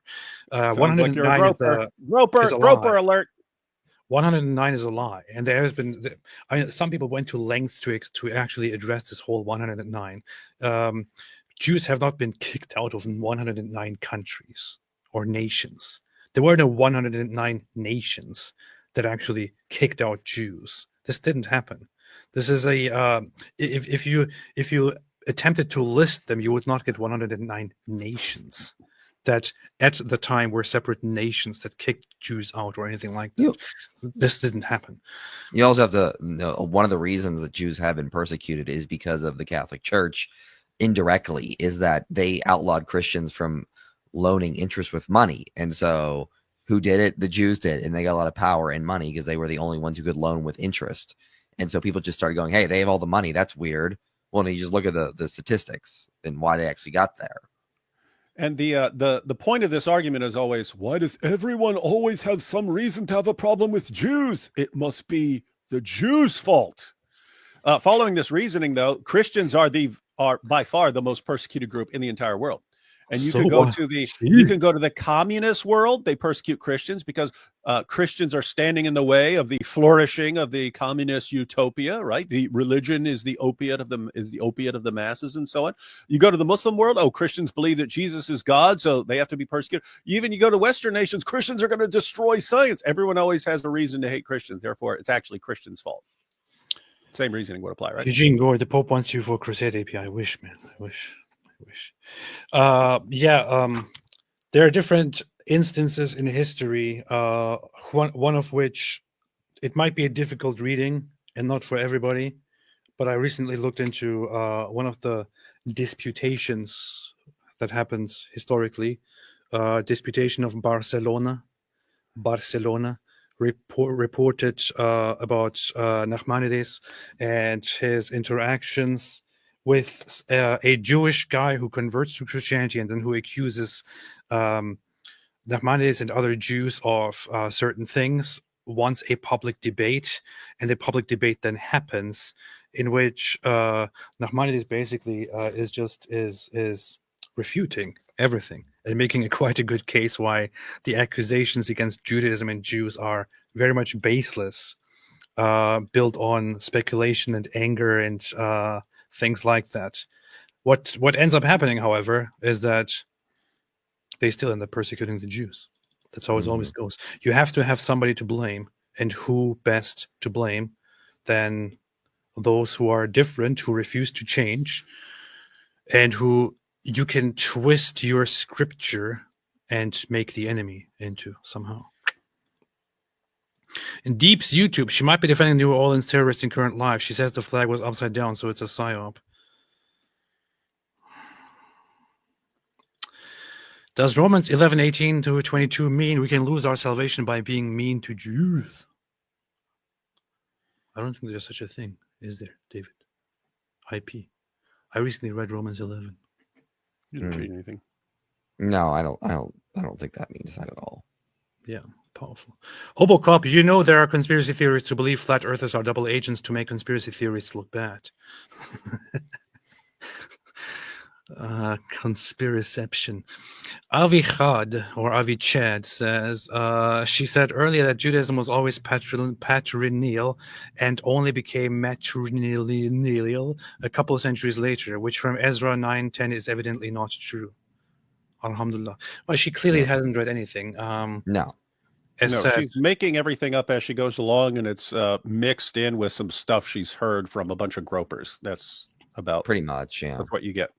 As said, you can just bring up one verse here, which is Esther 2:5, and it already refutes her entire argument when it refers to Mordecai as a Jew. Here, it's right here. Now there was in the citadel of Susa a Jew of the tribe of Benjamin named Mordecai. A Jew of the tribe of Benjamin named Mordecai. In Hebrew, it says a Yehudi Yemini Sem Mordecai. So, why does it refer to Mordecai as a Jew?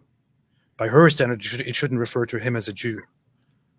If it refers to him as a Jew, and this is common by the time of Esther too, then it is completely normal to also refer to Jesus as a Jew.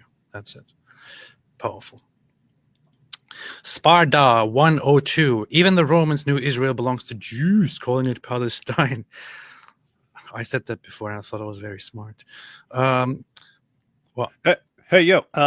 No, I was just scrolling through. I was just scrolling through to see it because I know Mike originally said that he could be here about 2 hours, so he's been here 3. Anyway, I scrolled through to see if there are any more questions that are specifically referring to Mike here, and apart from one, you see, he's drinking. He's not a real Christian. When they're joking, there's nothing. So if you needed to cut out, we're actually cool. Yeah, I'm gonna go to sleep because I think my temperature is going back up. Yeah. You sound terrible, like crap. I sure do. All right, guys. I'll see you guys later. Bye, man. You're sick. You're sick. But thank you, IP. Thank you for joining. Always makes it much better. Raises the quality of these streams. Now that absolutely, when you're gone, it's going to go down like to horrible levels. Oh, all right. I'll see you guys next time. See ya. Alhamdulillah. We started off with too much cargo, so we got rid of Benedict Arnold. calling him a traitor. I'm going to say that after every time any guest leaves. Norm Alman says, it's like saying there is no meaning of American, therefore there is no meaning to Americans. American and Americans don't exist. Her point is silly. Anti-Semitism is worse for people's brains than alcohol.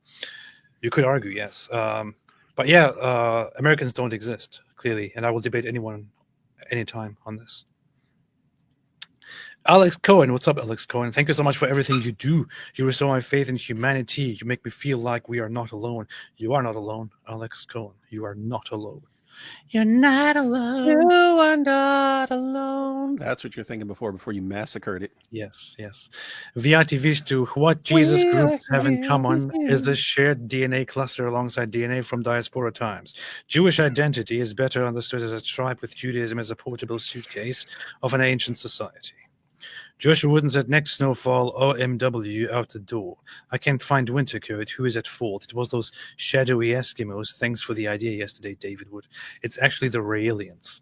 If you want to blame somebody for something, blame the Raelians. Who benefits the most from terrorist attacks? Who benefits the most when the world is fighting about things? Eskimos. The Raelians. We need we're going to have a big, who's responsible for everything that sucks in my life? Eskimos or Euralians? Probably the Raelians. We will have to have a debate on that. We should arrange a debate on modern day debate.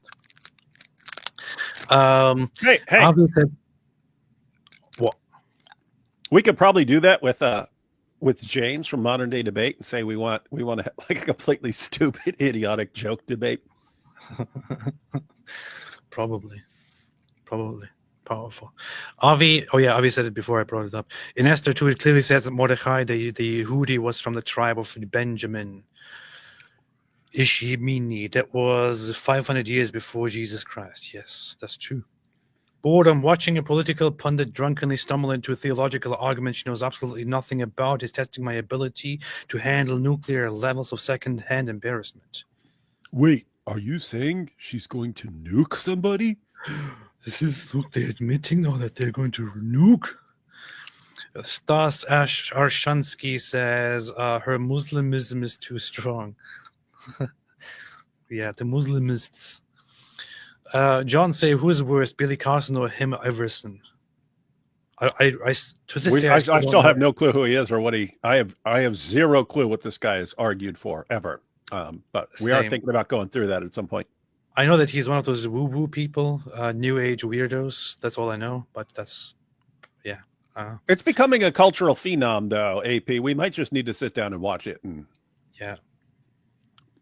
You should invite Wes Huff on your channel and have a conversation with him.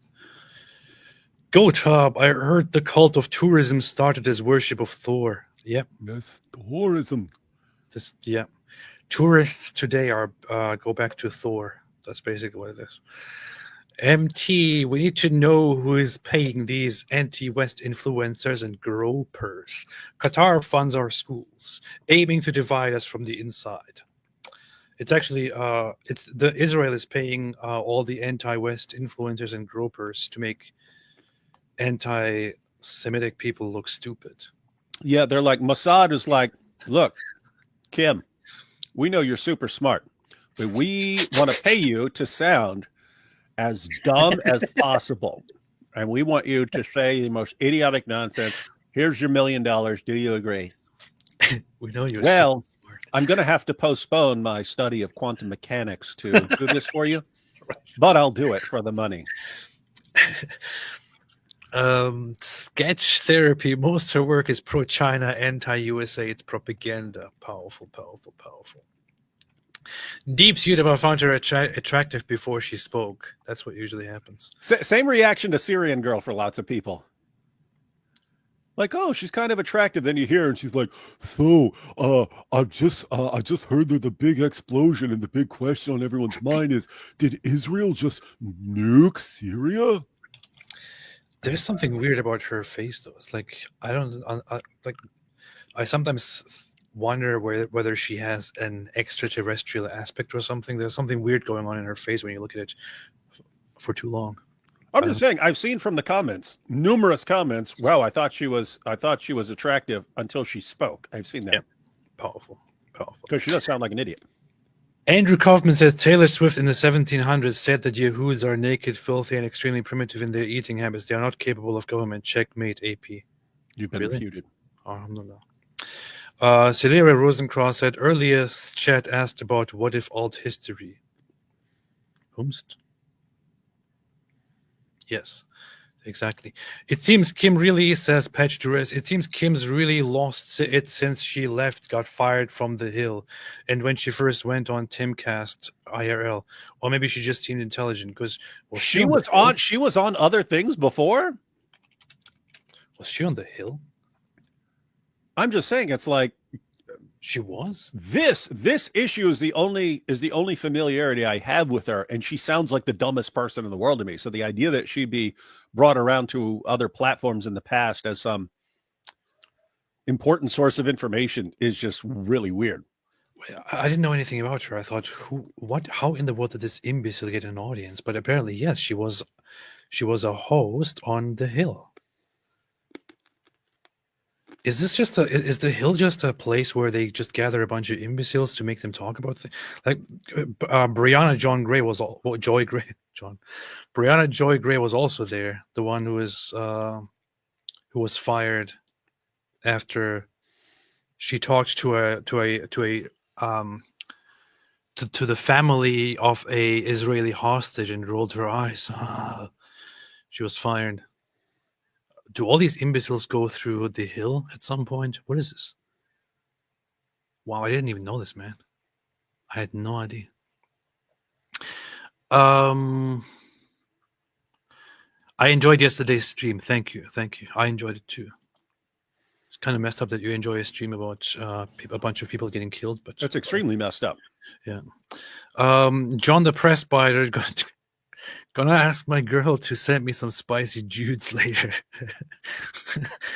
Dan Day, from an ethnic standpoint, Jesus would be closer to modern Palestinians. From a cultural standpoint, he will be closer to Middle Eastern Jews. Palestinians were Arabized, Islamized by the Arab conquerors. Very debatable. Very, very debatable. There is surely a lot of mixing of genetics in the Arab Palestinian population that was until 80 years ago or less, 60 years ago, simply known as Arabs. And a lot of Arabs mixing with locals, but they have a very, very diverse genetic makeup. You could say that those generally known as Palestinian Christians today, who are generally just known as Christians or Arabs, would be closer than the Palestinian Arabs or Palestinian Muslims in general. But again, it's all just a giant mix. That's it. And there's lots of Arab influx after the Arab conquests.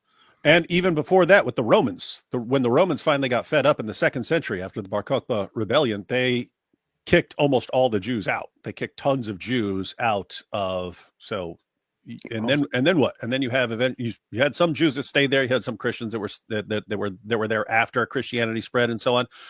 Then the Muslims come in, and then Arabs are moving in and so on. So that ended up being a big giant mixture, which would not have been the case in 1st century. They destroyed Jerusalem. They banned Jews from Jerusalem. They kicked them out from around the regions. Lots of them settled in Galilee. Many of them went over again and started the whole Babylonian Jewish trend that went on for centuries, where much of the rabbinic tradition developed and so on. And those Jews then continued from there, establishing rabbinic Judaism and forming the various diaspora from which the Mizrahis, Ashkenazis, and all the others came forth. They have a continuous tie to the land. And it has been very well established. Jordan Page, who is this lady? Just wondering what her deal is. I have no idea who she is. She's some random person I pulled up. CJ Ocean, so was Jesus gay? John, the one he loved, rested his head on Jesus' chest. Judas kissed him. Was Judas gay? Is this a serious question, CJ Oceans? What kind of stupid question is that? It's a very, very stupid. When he says so, what does he mean? When you say so, it means that, okay, based on what you just said right there, therefore this. It's very, very weird. looking at kissing in a different culture from the perspective of a modern Western guy is a very, very dumb thing to do. Well, you have to even say like Western, almost like you have to specify like British or American or something like that. Because in France and some of those places, Italy, very, very, very common to still for people to still in kiss each Italy, other. people will just will kiss each other and they greet each other. That's I not remember right. I remember that when I went to France, a guy was there and his nephew was driving us around, and then when we were heading to the airport, he went in for a kiss, and I like I was from the Bronx at that point, and I was like, I recoiled, whoa, hey man, but he went in for the kiss. Gay? I'm not gay, man. I'm not gay. I'm not gay. The whole you're gay if you kiss is a thing that you have as a result of your. If most people around the world don't have the impression that if you that if two men make a kissing gesture while greeting, that this is gay. This is pretty much a minority culture aspect. An Oklahoman can't be an American if he calls himself a Sooner. His argument is silly. That's true. Mm-hmm. This is almost hard to watch. It's Dawa like it is. It's Dawa level. It's Dawa level stupid, and that's saying something. I love juice, orange juice, apple juice, grape juice, all flavors of juice. The way to go. This is the way. Haj Rayyan al-Ghazlani says, Rabbi wasn't a polite term. It was a title used by only the Pharisaic sect obtained through a laying on hands ceremony. Why was Jesus called a rabbi? Actually, doesn't rabbi just mean teacher? Yeah, it was just a word for teacher, but I think you could call someone like teacher in a sort of more generic sense, and then like someone whose actual profession has gone to school to become a teacher, you could say it's a more specific sense there. I don't know. But the funny thing is, she clearly didn't read anything. You have in the Gospels clearly Jesus being called in the synagogue among the Pharisees to the front to read from the Torah. He's called to read from the Torah. That's what happens. Alhamdulillah. But no, he was not part of them. He was a different sect. He said, no, I can't do this because I have converted to Nazareth. I am a Nazarene, not a Jew. You Jews go ahead. I'm a Nazarist. A Nazarene. So stupid. Just a dude, I like you looking at the source AP important Greek Hebrew, you are Pharisaic. I say this for I'm a Sadducee. Yes. It is sad to see that people do these ridiculous things. Yeah. What's up, AC? Sketch therapy. She defends Muslims in Gaza, hates Uyghurs in China. That's what they do. Urinating upon one another. That's what they do. Jack Ray, Kim Iversen and Billy Carson seem mentally equal. John the Presbyter said, I wonder if Paul got rid of his Pharisaic problem with the same ointment Jesus used to heal his crucifixion wounds before he walked to India. That's what the Ahmadis will probably say. It's such a ridiculous debate. This is why we say that she's using Dawa level arguments. It's similar kinds of stuff. I still can't believe that we had two debates with the Ahmadis, and the first debate was absolutely horrible for them. And the second debate, which they apparently took extra time to debate to prepare. They needed more time to prepare, which was months. We prepared the night before, or the day of, or something like that. It's just horrible, terrible. I guess that's what you have to do if you are Ahmadi. You just rely on complete ignorance and lack of logic. And what's the best you can do to defend such a stupid religion? Honestly. It's not their fault. Mad Lips says, I know it's off topic, but the wars of apostasy of Islam are very interesting to me. And if D Wood or one of you could make a full-fledged video about it, I find it very interesting. You mean the Ridda Wars, the early Ridda Wars? Mm-hmm. Yes. Yeah, I wanted to make, there was one of those videos that I wanted to do next when I was doing my continuous videos on Wednesdays and Fridays. And then I stopped making those videos. And it's still waiting like that. Very funny. Some falafel sandwich. I wonder what she thinks about the Levites. What do you mean? They are not Jews either, because they are not from the tribe of Judah. No, what is this? Isn't that a brand for like jeans? Isn't it a brand? Derek Goff, she agreed to debate anyone on this. Levi Copter, the brother of Eli. She agreed to debate anyone on this anytime. Little did we know she meant to debate us on this in our absence, with all our positions and arguments provided to us by her. Exactly. It is interesting how she provides everyone's reasoning, and it's stuff we've never heard anyone say ever.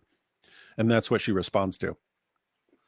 But how can you call them Levites when there are pants that are also called Levites? Cam, she a white Christian, she a white Candace Owens. That's what I heard. That's true. Ezra Gregory, no, he was a Oompa Loompa because I said so. That's true. Kim convinces me Jesus is a Jew. Happy New Year's. Alhamdulillah. Thank you. See? Good job, Kim. Powerful. Powerful. It is totally based. Mickey, did Jesus encourage his followers to break off into Christianity? He told them, hey guys, don't follow the Pharisaic sect. You have to follow the Nazarism. Yeah, what you'd have is Jesus told his followers that he's the Messiah, he's Lord, and so on. And so you had people who didn't believe him, and eventually you break off around. If an issue is important enough, eventually people will split over it. Yeah. So the whole thing was not just I don't know how you would see it, David, but it was not like, okay, this is how the religion was. This is the religion so far in our society, and I am here now to bring a new religion. That's not how it went. It was this is what we do, and from now on, what we do is going to change because I have brought to you this. He wasn't bringing a new religion. It is simply meant to change the way things are. That's it. He wasn't telling them, oh yeah, we're no longer Jews. Ladies and gentlemen, the sermon the sermon did not include a speech about how we should from now on reject Judaism and Pharisaicism and no longer identify as Yehudismists, but collectively convert to Nazarism. That's not how it was. Ezra Gregory, actually, Bill Carson said that the Sinai Bible said that Jesus wasn't a Jew. Well, if Billy Carson says it, you got to go with it. Phyllis says she and Candace Owens seem to have similar definition of Jews and have similar nonsensical beliefs, which they think they need to spew onto the world. You know what I was thinking of earlier? That there's actually a very, very good case to be made that France is a Jewish country. Well, because they're the Frankists, the Franks. Look at the timeline of the name of France.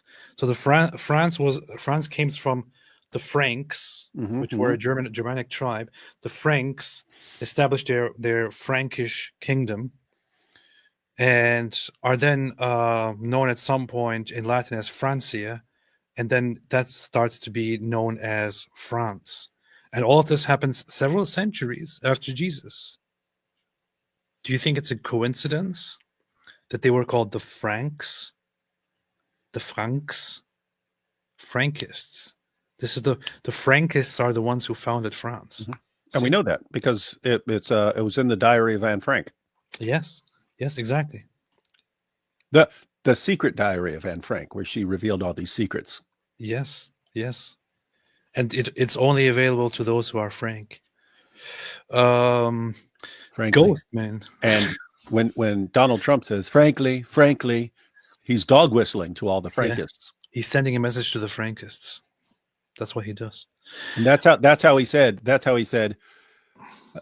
when he says frankly, that was a message to the Frankists to send in the Green Beret from Fort Bragg to blow up the Cybertruck in front of the Trump building so he could, Yes. And is it a coincidence that all of this is happening quite close to Passover? Which is only in 3 months? Huh. Ghostman said Jesus was and will always be king of the Jews. Now from the Maud Talmud, I don't even know. I don't really know if you can use that phrase. I mean, that was a mockery phrase, wasn't it? Would it be appropriate to even use that phrase? I mean, that was meant to be mockery, right? By the Romans. Yeah, if you're talking about Jesus being the Messiah, he's the king of everybody. He's the ultimate king. That's why you'd say King of Kings, Lord of Lords, and so on. Powerful.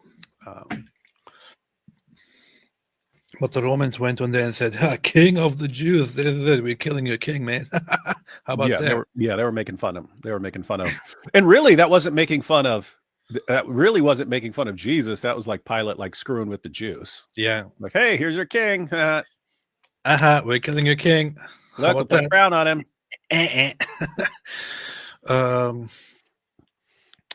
So Easy Peasy said Kim Des Owens Kimidawa.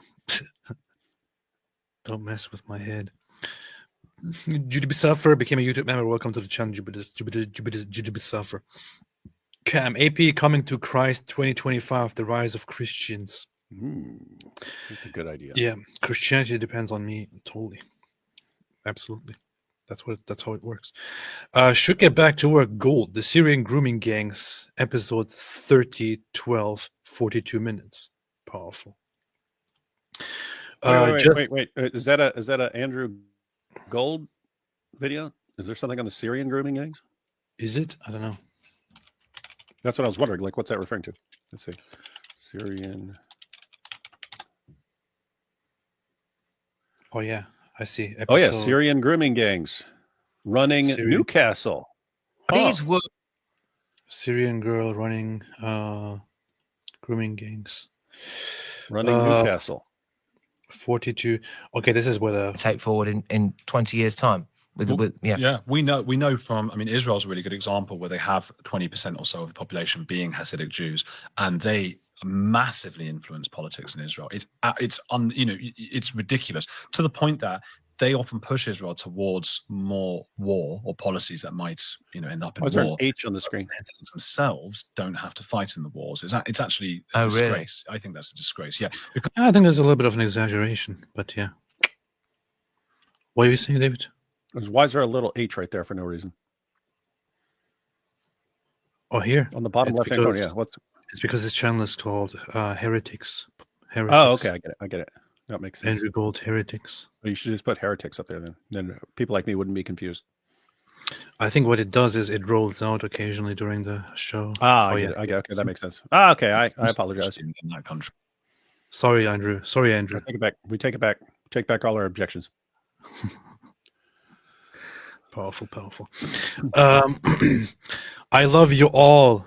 Just a joke, AP. He says he loves you, and then he says it's just joking. I think this is a joke. Doesn't really love you. You think this is a joke? Auditor GB says Nostradamus says Islam and Christianity will clash and there will be a world war in 2029 from it. Is there any truth to anything Nostradamus says? Well, if Nostradamus says it, then it's probably true. So, yeah. Why else would he say it? I think he's just making stuff up. Come on. It's obvious. If he said something, it's obviously true. Does it make sense to you that he would just say something if it wasn't true? Come on. Let's be serious. Come on. Key Caboose. But David, what do you think about such self-proclaimed prophets? Not terribly interested. Did he actually... I don't know much about what his prophecies are based on and what his own stance about them was. Whatever. Keekvu says Jesus was actually a chill Jamaican dude, but Jews put him in a Jewification machine to make him a Jew. I heard that too, but I'm not entirely sure if that's correct. Libelle said, who is Kim Iversen, please? A shelf system from IKEA. Yes. Raisin Bread. Many Orthodox Christians in YouTube go hard after Islam. Their video contents are quite engaging. Why don't many Catholics in YouTube go after Islam like them? Orthodox Christians often tend to have a more politically based approach, as far as I can tell, as opposed to all the Western Christians who are just a bunch of losers. Pathetic.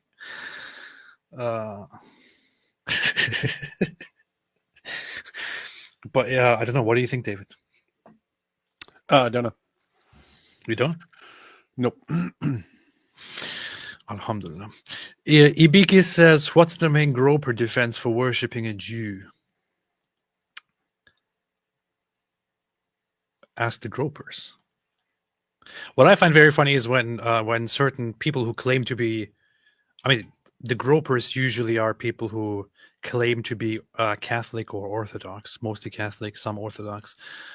But it's funny that they have a veneration for Mother Mary aspect while also having tremendous hate for anyone who is Jewish by faith or genetics.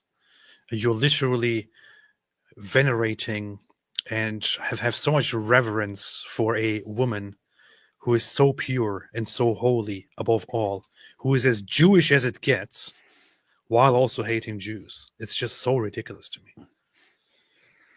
Absolutely ridiculous. Of course, you have nothing to say about this, David. Nothing. Joseph Lockwood. Oh said, no.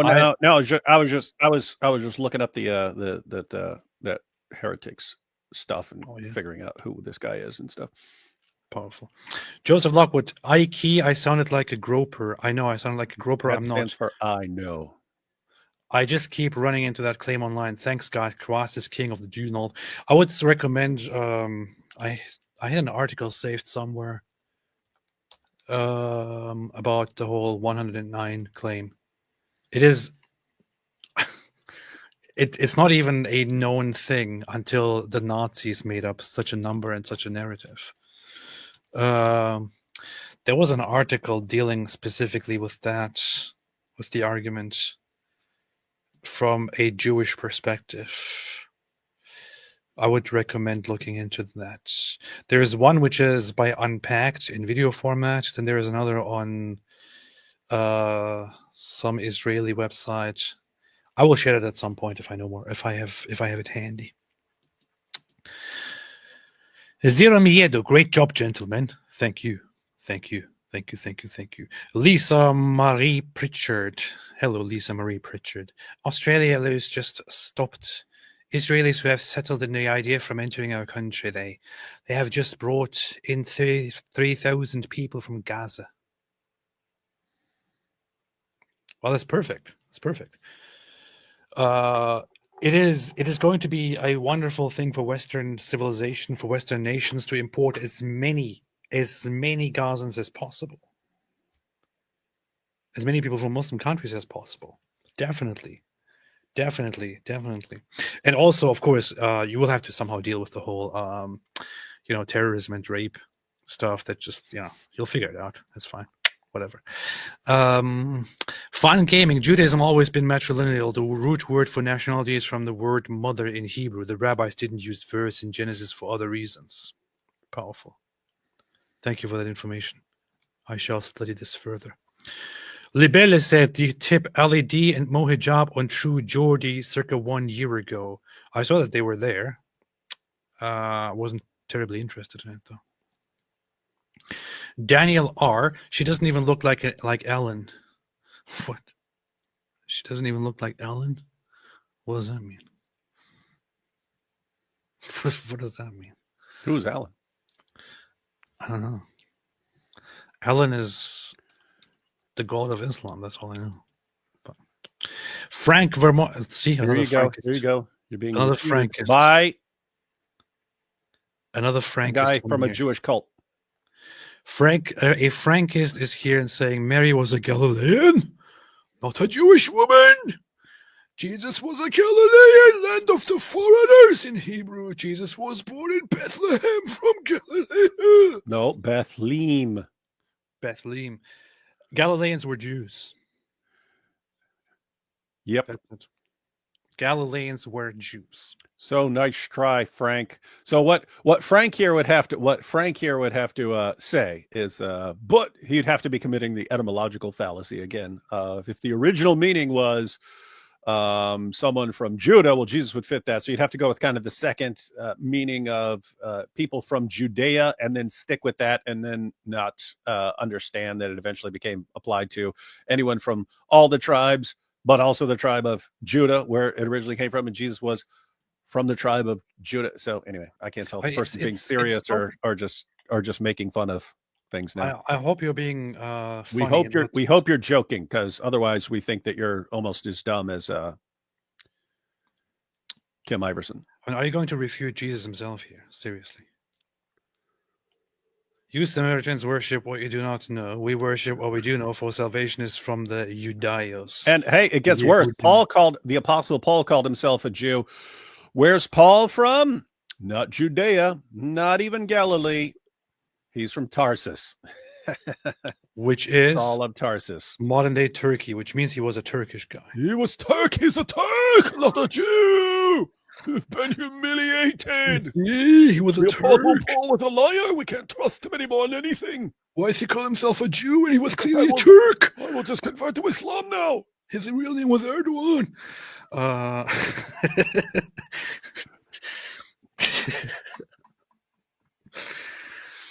Just a dude. Just a dude. I grope her by the pea. Alhamdulillah. You just grope her by the pea.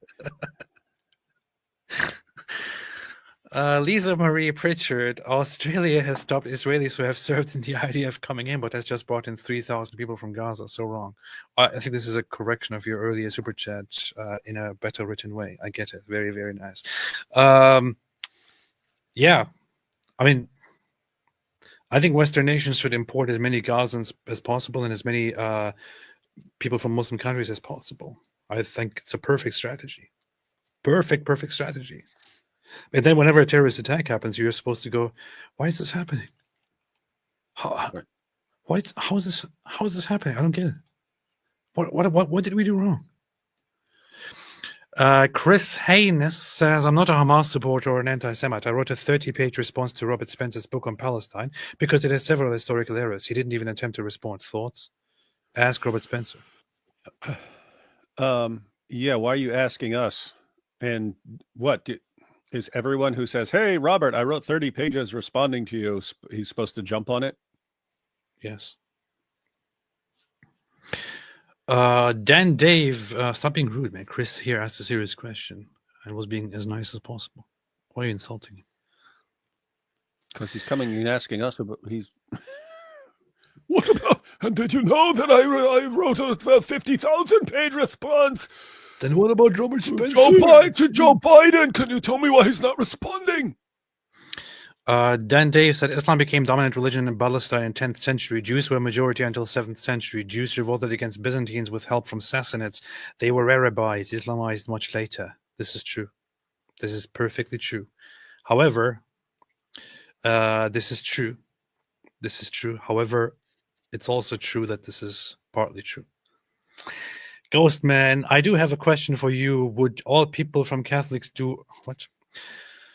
It's been 3 hours. I can't read anymore. I do have a question for you. Would all people from Catholics to Orthodoxic be considered Jews, or when did they call themselves Christians? I mean, they weren't a Catholic or Orthodox at a time to begin with. I don't know what you're asking, but early on they called themselves Jews. Then it slowly turned into Christians. Yeah. What do you say, David?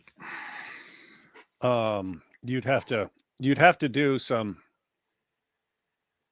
If you wanted to say that Catholics and Orthodox are Jews, you'd have to be using the word Jew in an extremely loose sense in terms of even the Gentile followers of Jesus being grafted into becoming part of Israel or something like that. But no, I'm not aware of anyone doing that. Like, you don't see Catholics and Orthodox doing that. So you're asking a weird question here. That's true. That's true. That's true. That's true. That's true. That's true. That's true. That's true. So let's see. Let's bring up Acts 11. Acts 11. You have here the instance of while Paul uses the term Jew for himself and also refers to himself continuously as a Jew, and also identifies as a Jew, you have him using the word Christianos here. When it says, and when he found him, he brought him to Antioch. So for a whole year, Barnabas and Saul met with the church and taught great numbers of people. The disciples were called Christians first as at Antioch. So at some point, they started identifying as Christianos, as following the Christ, while still being Jews. But it expands into encompassing not only Jews, but also Gentiles, which is at which point they no longer become known as the Jews, but rather as Christians. And then the whole distinction between Christian Jews and between Jewish Christians and Gentile Christians or non-Jewish Christians start emerging, and it starts separating slowly, especially after the 70 AD, the destruction of the temple, into two separate religions. After that point, there's no point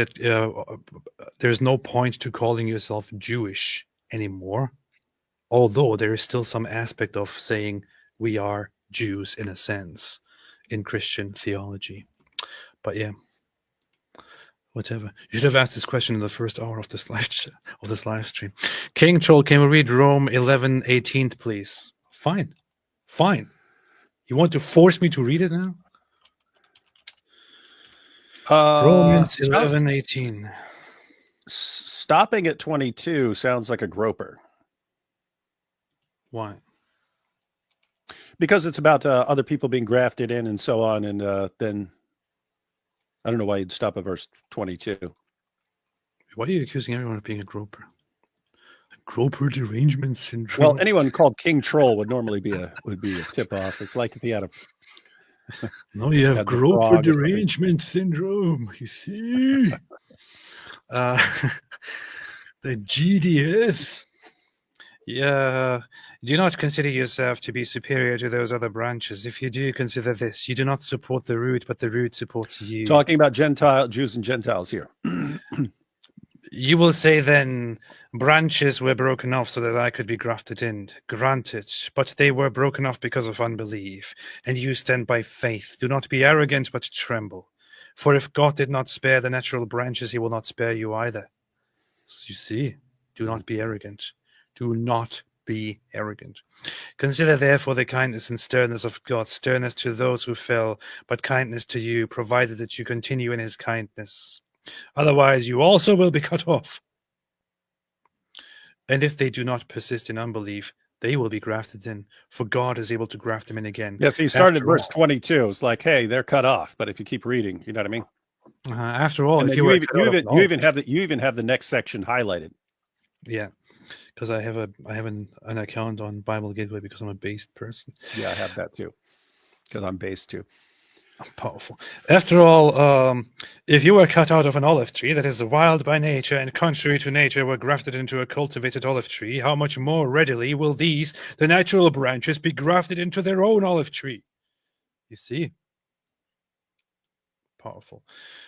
All Israel will be saved. I do not want you to be ignorant of this mystery, brothers and sisters, so that you may not be conceited. Israel has experienced a hardening in part until the full number of Gentiles has come in, and in this way all Israel will be saved.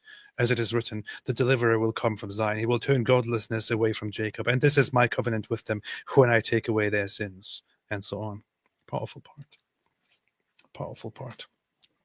I find this funny. As far as the gospel is concerned, they are enemies for your sake. Okay, it's done. Okay, we're done reading here. Not reading any further. But as far as election is concerned, they are loved on account of the patriarchs, the Jews. Why is he saying the Jews are loved? Aren't the Jews evil? Huh, yep. Weird. For God's gifts and his call are irrevocable. Excuse me, but I heard the Jews are evil. Just as you who were at one time disobedient to God have now received mercy as a result of their disobedience. So they too have now become disobedient in order that they too may now receive mercy as a result of God's mercy to you. For God has bound everyone over to disobedience so that he may have mercy on them all. No, Paul is brainwashed by the Schofield Bible because of the Holocaust narrative. That's why, yeah. I mean, I have no idea what this guy's position is, but the fact that he wanted to stop it that verse 22. That was that's what I was wondering. Powerful.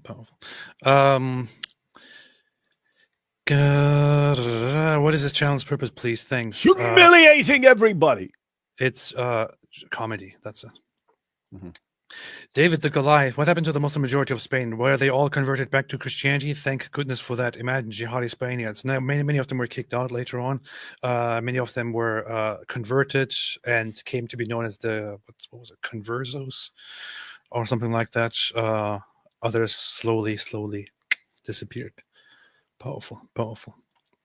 Ein Berliner mit Berliner says, did you guys look into the love the Jews by apologetics? In the lyrics, it counts all the apostles, etc., and Jesus that were Jews. AP, you will love it. What is apologetics? It's obviously a song. A band. Is it? Yeah, I will check it out. I'm Berliner. Polydoxy with Aaron Friedman said, Apostate Prophet, could you please check your DMs? I will. King Troll said, if you stop at 22, it looks like Christians lose salvation if they are unkind to Jews. I don't think that's what it says. Oh, that's what he meant. Yeah, I was wondering why. See, you're accusing somebody of being a groper, although he's saying the opposite. See, in your face.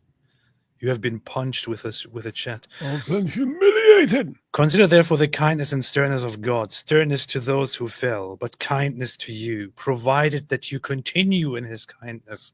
Otherwise, you will be cut off. To my understanding, it's not about kindness. That's God's kindness, not your kindness. Yeah, it's God's kindness in it. Yeah. God's kindness, you see. Okay. Anything else, David? Nope. We've been live for 5 hours already. It's kind of funny. This whole going live on Twitter at the same time totally distorts the viewer count.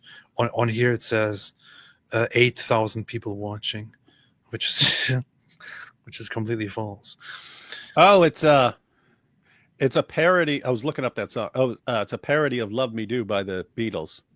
Hey. Oh, please love me do. They changed it to "Love the Jews." Apparently. Powerful. Anyway, Kim Iversen has been destroyed and humiliated. She is an ignoramus moron. To be fair, though, she destroyed and humiliated herself when she opened her mouth. That's true. We just made it more. We just tried to make it a little more clear. No wonder she didn't want to have a debate on this with either me or IP. I would have embarrassed her, and IP would have peed on her even more worstly than that. So, anyway, we encourage everyone out there to ask her when she tweets and so on what happened to her claim that she's willing to debate this when multiple people have agreed to debate her on this. Powerful. Anyway, thanks everybody for watching. Pharisaic ex-Muslim. I am the Pharisaic ex-Muslim. Thanks for watching the Pharisaic ex-Muslim show. I will be back, and David will be back too. Today is Thursday, tomorrow is Friday. Are we going live tomorrow, David? Yeah, I got multiple topics we could do, so. All right. Now that IP is gone, I have to pee. Thanks, everybody, for being here today with us. And as always, take into consideration coming directly from the goat's mouth.